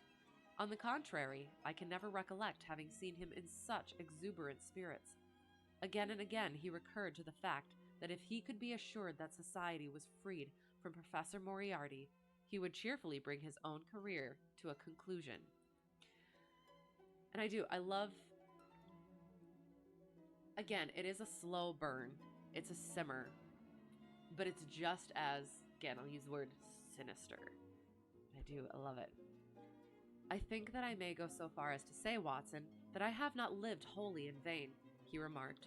If my record were closed tonight, I could still survey it with equanimity. The air of London is the sweeter for my presence. In over 1,000 cases, I am not aware that I have ever used my powers upon the wrong side. Of late, I have been tempted to look into the problems furnished by nature, rather than those more superficial ones, for which our artificial state of society is responsible. Your memoirs will draw to an end, Watson, upon the day that I crown my career by the capture or extinction of the most dangerous and capable criminal in Europe. I shall be brief and yet exact in the little which remains for me to tell. It is not a subject on which I would willingly dwell, and yet I am conscious that a duty devolves upon me to omit no detail. It was on the 3rd of May that we reached the little village of Meiringen, where we put up at the Englischer Hof, then kept by Peter Stuyler, the elder. Our landlord was an intelligent man and spoke excellent English, having served for 3 years as waiter to the Grosvenor Hotel in London. At his advice, on the afternoon of the 4th, we set off together with the intention of crossing the hills and spending the night at the hamlet of Rosenlaui. We had strict injunctions, however, on no account to pass the falls of Reichenbach, which are about halfway up the hill, without making a small detour to see them. It is indeed a fearful place. The torrent, swollen by the melting snow, plunges into a tremendous abyss, from which the spray rolls up like the smoke from a burning house. The shaft into which the river hurls itself is an immense chasm, lined by glistening coal-black rock, and narrowing into a creaming, boiling pit of incalculable depth, which brims over and shoots the stream onward over its jagged lip. The long sweep of green water roaring forever down, and the thick flickering curtain of spray hissing forever upward, turn a man giddy with their constant whirl and clamor. We stood near the edge, peering down at the gleam of the breaking water far below us against the black rocks, and listening to the half-human shout which came booming up with the spray out of the abyss. The path has been cut halfway round the fall to afford a complete view, but it ends abruptly, and the traveler has to return as he came. We had turned to do so, when we saw a Swiss lad come running along it with a letter in his hand. It bore the mark of the hotel which we had just left, and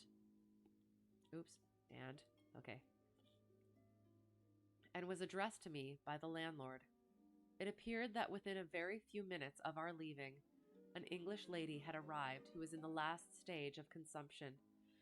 She had wintered at Davos Platz and was journeying now to join her friends at Lucerne when a sudden hemorrhage had overtaken her. It was thought that she could hardly live a few hours, but it would be a great consolation to her to see an English doctor, and, if I would only return, etc., the good Styler assured me in a postscript that he would himself look upon my compliance as a very great favor, since the lady absolutely refused to see a Swiss physician, and he could not but feel that he was incurring a great responsibility. The appeal was one which could not be ignored. It was impossible to refuse the request of a fellow countrywoman dying in a strange land. Yet I had my scruples about leaving Holmes. It was finally agreed, however, that he should retain the young Swiss messenger with him as guide and companion while I returned to Meiringen. My friend would stay some little time at the fall, he said, and would then walk slowly over the hill to Rosenlaui, where I was to rejoin him in the evening. As I turned away, I saw Holmes with his back against a rock and his arms folded, gazing down at the rush of the waters. It was the last that I was ever destined to see of him in this world. When I was near the bottom of the descent, I looked back. It was impossible from that position to see the fall, but I could see the curving path which winds over the shoulder of the hill and leads to it. Along this a man was, I remember, walking very rapidly. I could see his black figure clearly outlined against the green behind him. I noted him and the energy with which he walked, but he passed from my mind again as I hurried on upon my errand. It may have been a little over an hour before I reached Meiringen. Old Styler was standing at the porch of his hotel.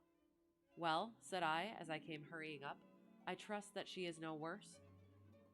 A look of surprise passed over his face, and at the first quiver of his eyebrows, my heart turned to lead in my breast.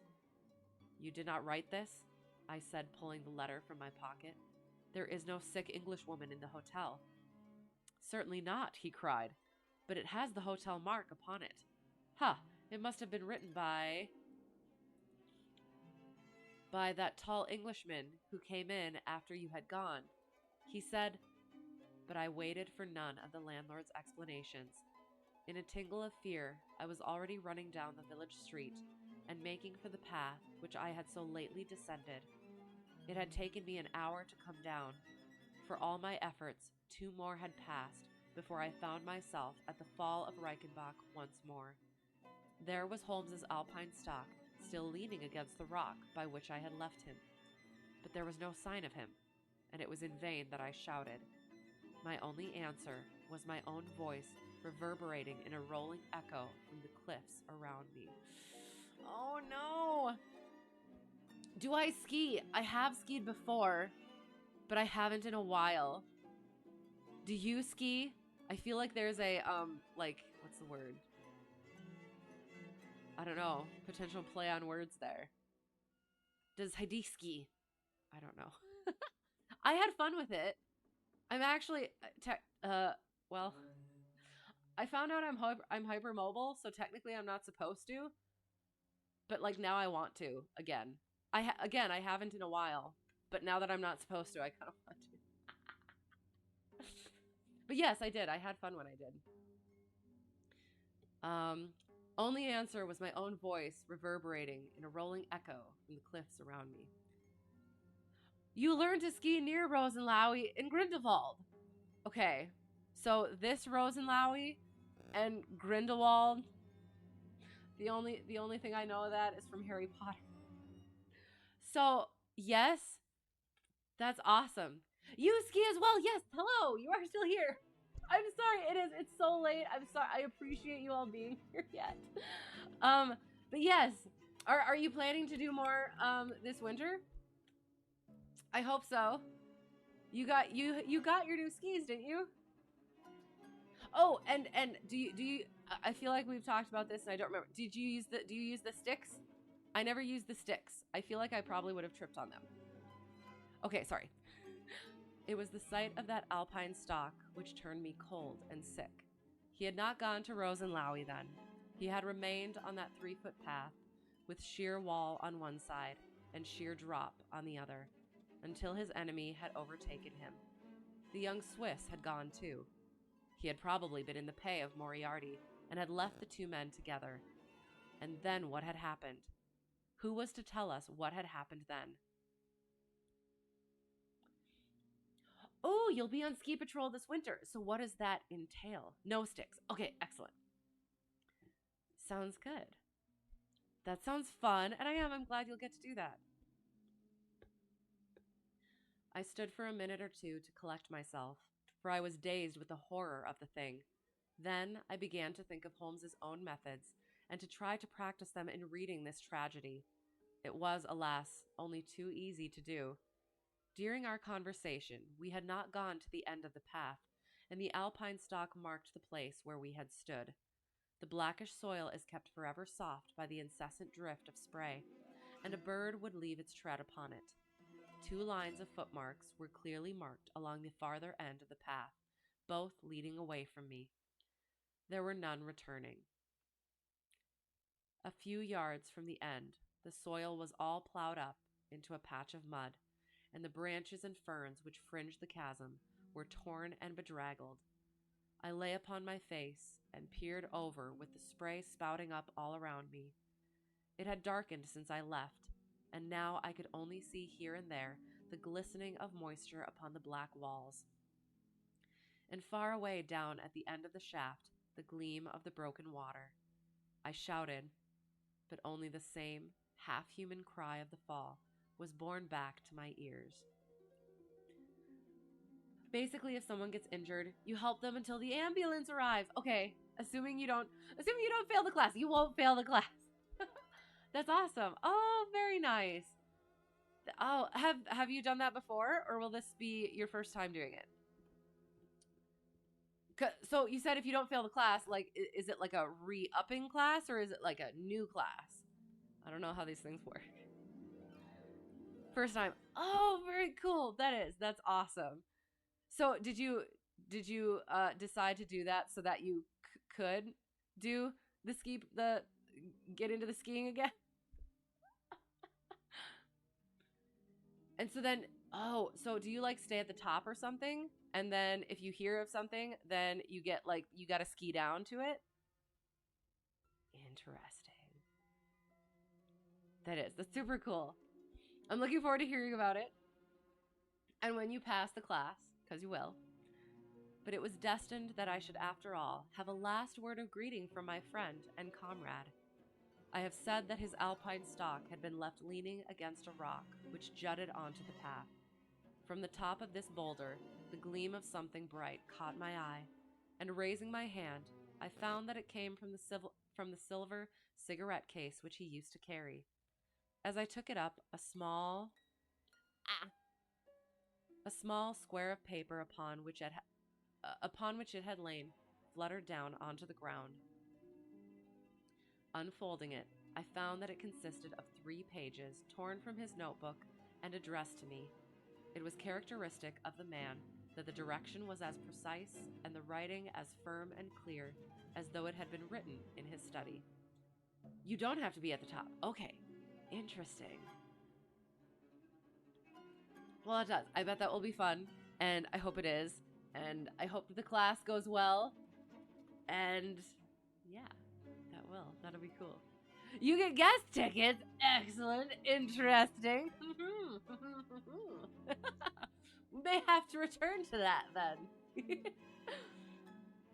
My dear Watson, it said, I write these few lines through the courtesy of Mr. Moriarty, who awaits my convenience for the final discussion of those questions which lie between us. He has been giving me a sketch of the methods by which he avoided the English police and kept himself informed of our movements. They certainly confirm the very high opinion which I had formed of his abilities. I am pleased to think that I shall be able to free society from any further effects of his presence, though I fear that it is at a cost which will give pain to my friends, and especially, my dear Watson, to you. I have already explained to you, however, that my career had in any case reached its crisis, and that no possible conclusion to it could be more congenial to me than this. Indeed, if I may make a full confession to you, I was quite convinced that the letter from Merringen was a hoax, and I allowed you to depart on that errand, under the persuasion that some development of this sort would follow. Tell Inspector Patterson that the papers which he needs to convict the gang are in Pigeonhole M, done up in a blue envelope and inscribed Moriarty. I made every disposition of my property before leaving England, and handed it to my brother Mycroft. Pray give my greetings to Mrs. Watson, and believe me to be, my dear fellow, very sincerely yours, Sherlock Holmes.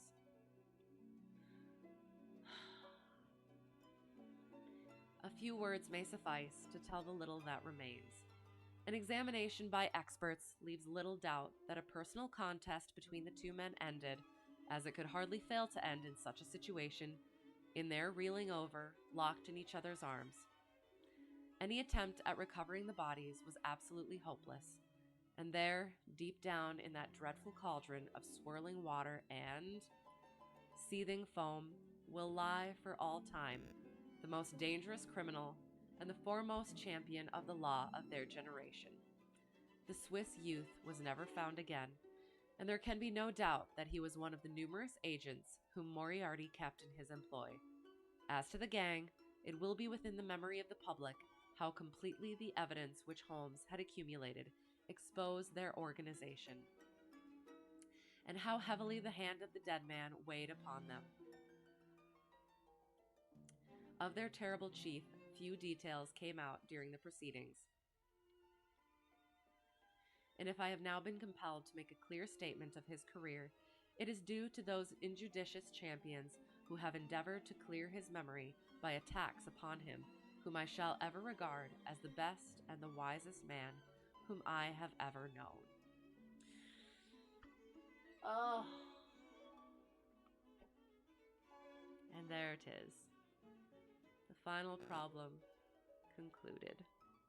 The only way it could have been concluded. But also, so, great story. Again, just really, it was such a great way to end it. It was very simmery.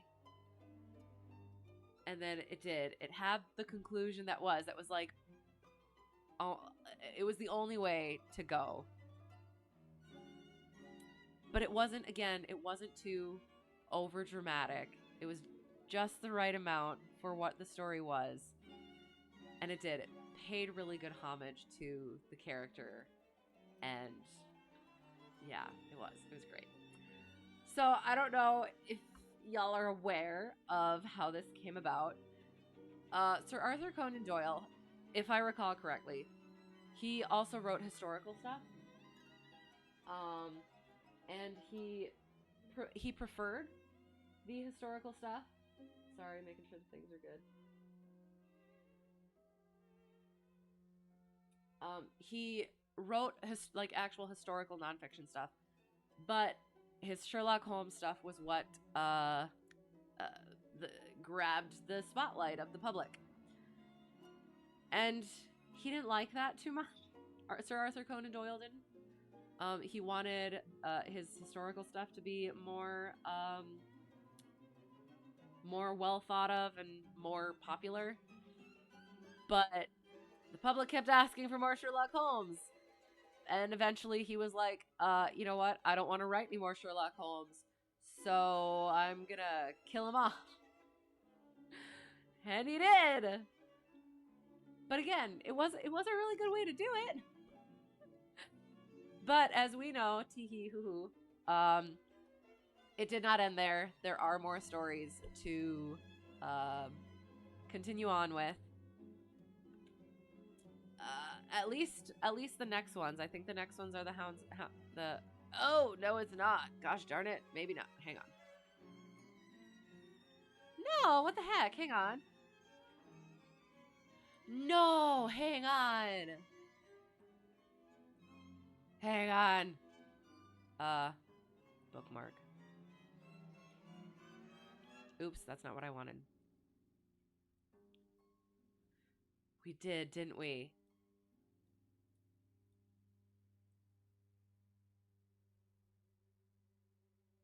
Just kidding. No, we didn't. Okay, we're good. But where is... Give it back. I'm going to have to look again because I thought that the Hound of Baskervilles was supposed to come first. Huh. Yeah, I will. I'll have to look into that, make sure we read it in the correct order. But for now, that was it. That was the final problem. There was... Shoot, I can't remember if I brought it up or not. But yeah,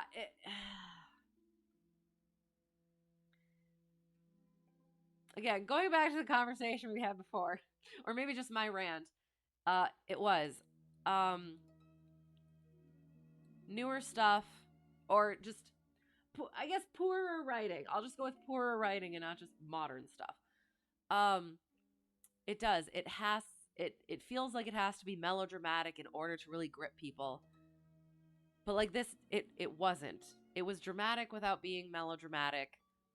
It didn't have like them fighting in the story. It was just a recounting of the events from someone who wasn't there. And I think maybe that's potentially also what it is it came from a place of someone who cared very, again, it's a character, but from a character who cared very deeply for that other character. And so as the reader, you get that as well. And again, leaving, and that's why one of the things in writing is figuring out which perspective you need to be writing from, because a lot of times it's like narrator is fully omniscient, is I'm trying to remember, like first person omniscient or whatever. So you can tell what's happening in people's minds at all times. And it's, if it's done well, it's there's a reason that it is a writing style.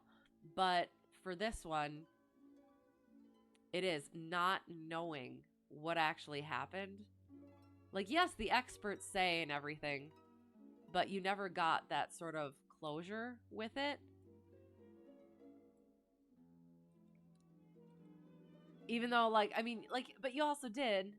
Like, Holmes is there in the letter, but it's not entirely tangible, if that makes sense. It leaves something to be desired. Which is a good technique. So, yeah. Yeah. It was so good. I'm trying to think of like, and it was like putting the two of these together, where it was the first one, the Naval Treaty, was like him in like really prime form, and he solved the case, and it was all good, and it saved this person. Like, it was the stakes were high, and it was, I don't know how to,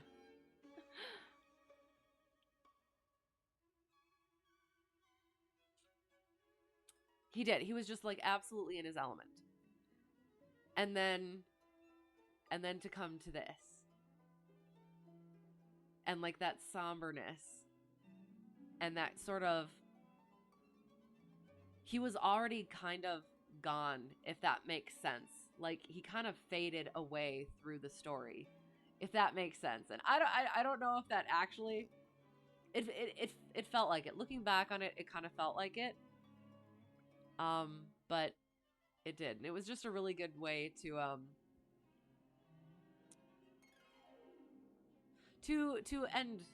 the character, even though again it wasn't ended.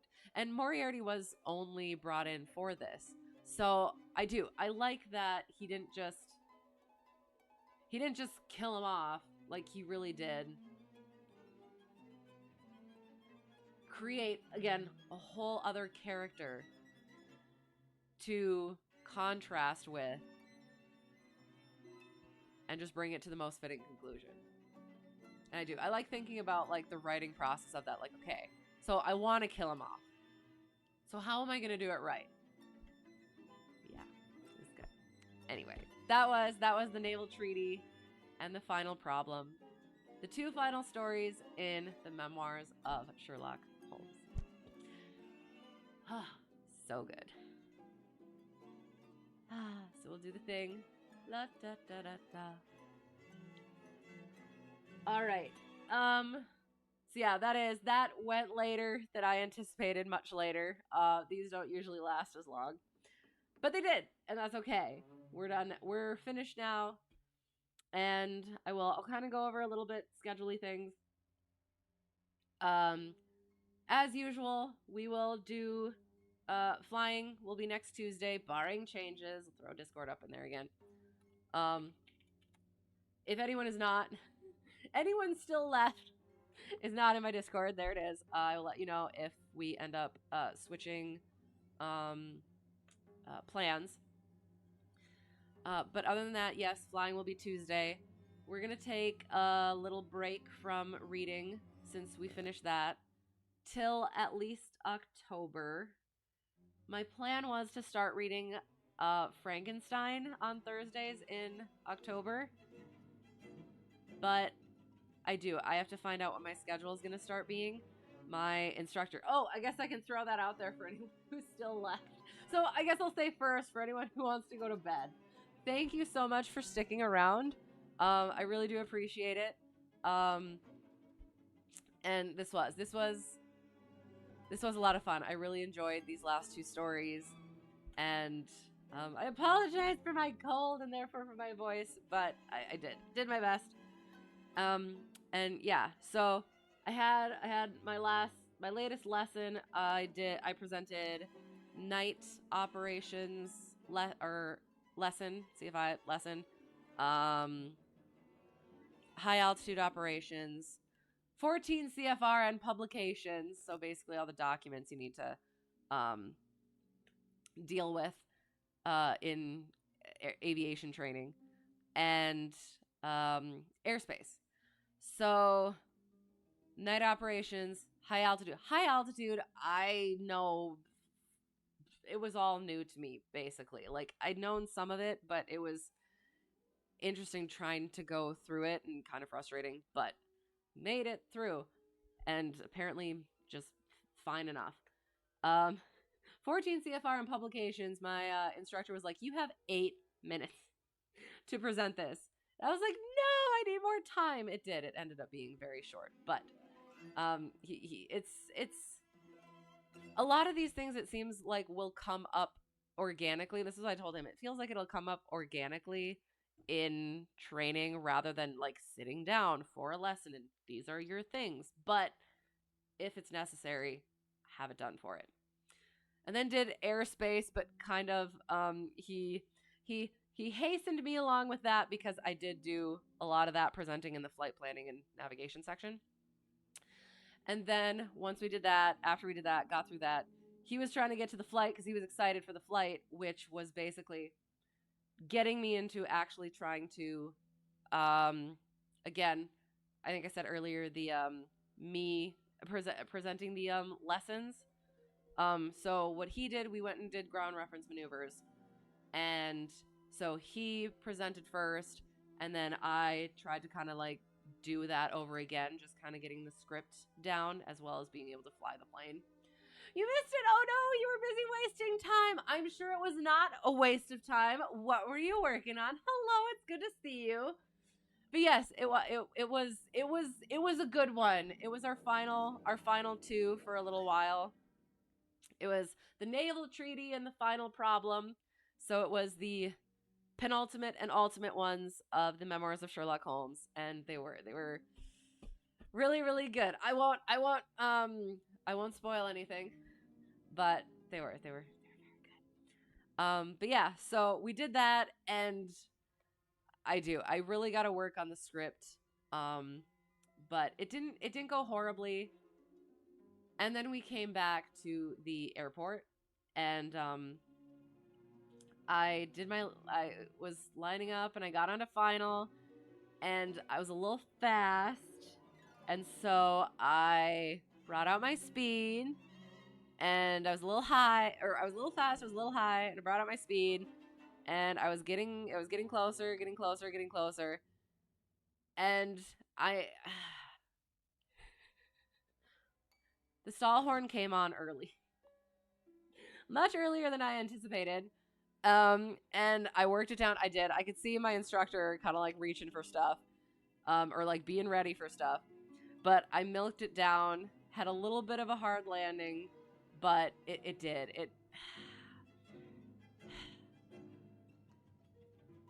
It was frustrating, and he had to like go, so we couldn't go back and do it again. But he did. He said, he's like, well, I have to go, but you should go up and do some solo work. And I was like, uh-uh. And he's like, yes, you should. And I was like, uh-uh. Cause well, one thing looking back on it, it was frustrating. It kind of not scared me, but just kind of like made me a little because my speed was so high and so close to the runway, and then all of a sudden it just like it dropped so low so quickly. And one of the things is I'm still trying to get the visual over here, keeping this visual as well as like looking over at my speed. Again, I should be feeling that stuff out as a CFI. I still haven't gotten that yet. So we'll get there. We'll work on it. My instructor wants to start flying more. He wants to do at least 2 flying lessons a week, as well as the ground lesson, which I figured I needed as well, because I think I was doing at least 2 lessons a week for private and stuff. But because then it's like you have to have that consistency and that amount of experience to actually make it stick. So yeah, and I do feel like now, if he hadn't been there, and I'm hoping, and I feel like I should, like, I don't know, having him there, I want to try and make the landing. If he hadn't been there, I feel like I would have immediately gone around, since I was that high and that fast. So I feel like I can take that and be like, okay, if and once I solo from the right seat, I will be able to do that. But yeah, it's frustrating not having the control that I know that I have of the aircraft, because I'm in that other configuration. So yeah, I don't know. We'll get there. So that's why I'm gonna start getting busier, because I'm gonna start having additional lesson a week, and I'm not sure where our ground lessons and what my homework is gonna start being now that we're almost done with the like actual lesson plan. So yeah, I don't know. Anyway, honestly, you were working on nothing. You were planning out an extremely last-minute trip to Reno Air Races, and then decided to be smart and not go. Okay, fair enough. Yeah, oh my god. Does anyone know how it's going? I haven't paid attention.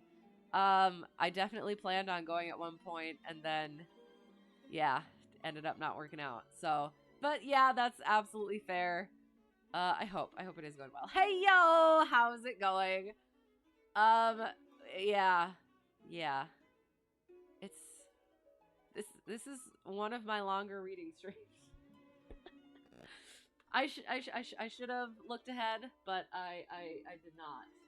Um, so yeah, I do. I appreciate you all being around, and yeah, being okay with me having like or doing this sort of stuff as well, and completely just nerding out analytically and um yeah, yeah, making connections that aren't there. By last minute, you mean you would be getting on the bus to the airport in 20 minutes for a 20-hour flight? As you do. Okay, okay. Well, um it either way it would have worked out, but since it didn't, you're here. So, that's glad to have you here. Yeah. So, I think that's kind of it. I'm completely again sorry. Brain is mush in general, and then also I'm sorry. I have a cold. So hopefully it'll be better by Tuesday, and yeah.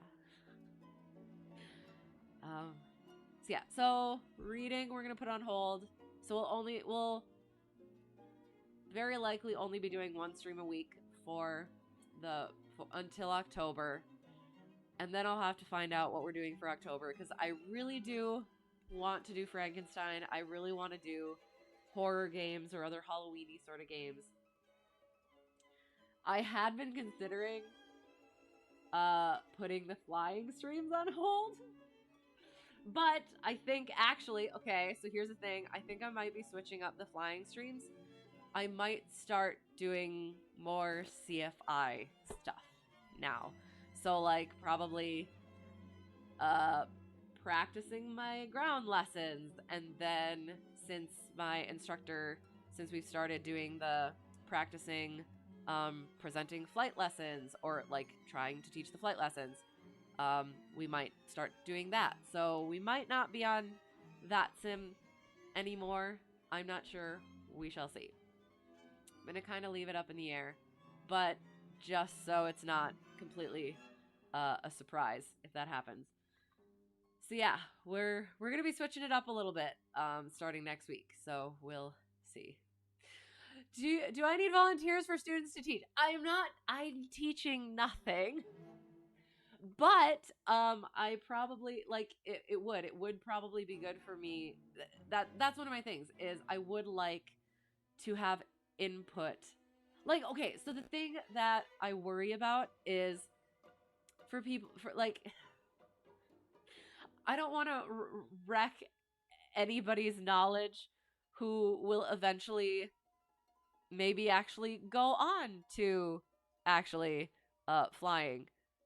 You know what I mean? So like any like potential actual students, I don't want to have any law of primacy things where I accidentally teach something or say something that completely goes the wrong way or does the wrong thing. You know what I mean? But it would. I definitely would like feedback on stuff to make sure it's actually palatable for people who don't necessarily know all of the things, if that makes sense. So I don't know. Like yes, but more study buddies. Study buddies. There we go. Yes, I would like volunteers for study buddies. But yeah, I do. I think that'll probably be good. I think it is. Now that I'm getting a better grasp, I think, on the lesson plans, maybe, and that's what we'll find out, I guess.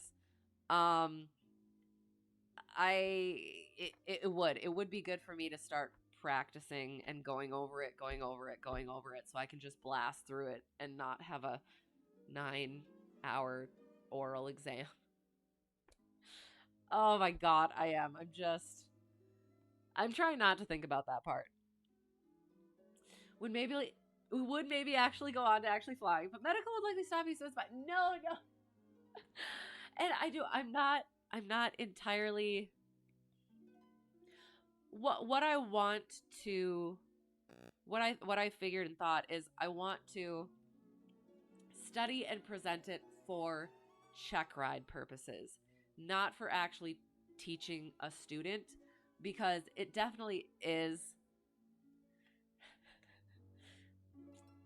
It's just right now it's just like a lot of information, and I just want to get through like the check ride, because I feel like I have all the information organized, but it'll be so much easier to like adjust it to a student when you actually have a student. So like I'm not practicing teaching. It's just practicing for check ride, if that makes sense. So that's what it'll be. But yeah, you should definitely try it. You should definitely go for that. That would be interesting and fun. But yeah, so that's the plan. It's never really a plan. It's just ooh, I should do that, and then we hopefully do that. So yeah, you're the first to know. But yeah, Will, what is happening? There. Okay. So yes, it is. It's very late. I'm very tired. It's all a little bit thick. Yeah. Brain is mush. It's been. So yeah. Sounds fun. Yes, I hope so. And yeah, sounds like it would be fun for you as well. So yeah. Yeah. So whoever got lost and found their way here, or found their way back, thank you so much for being here. And for those of you who stuck around, again, I appreciate you so much. Because like it is, it's the ultimate one, the final one. So it was a lot of fun. Glad to have gotten it in, and yeah, I do. I appreciate you guys putting up with me and my shenanigans and my things that aren't flying. So yeah, and for the follows, I appreciate it, and all the other things. So have a great whatever it's gonna be for you. Hope to see you again soon. Again, flying should be Tuesday. And yeah, until next time, have a great night. You as well. Thank you. Yeah, until next time. Yeah, have a great whatever it's gonna be for you, and have a great weekend, and yeah, all the good things. Good night, good night. Thank you, and bye. See ya.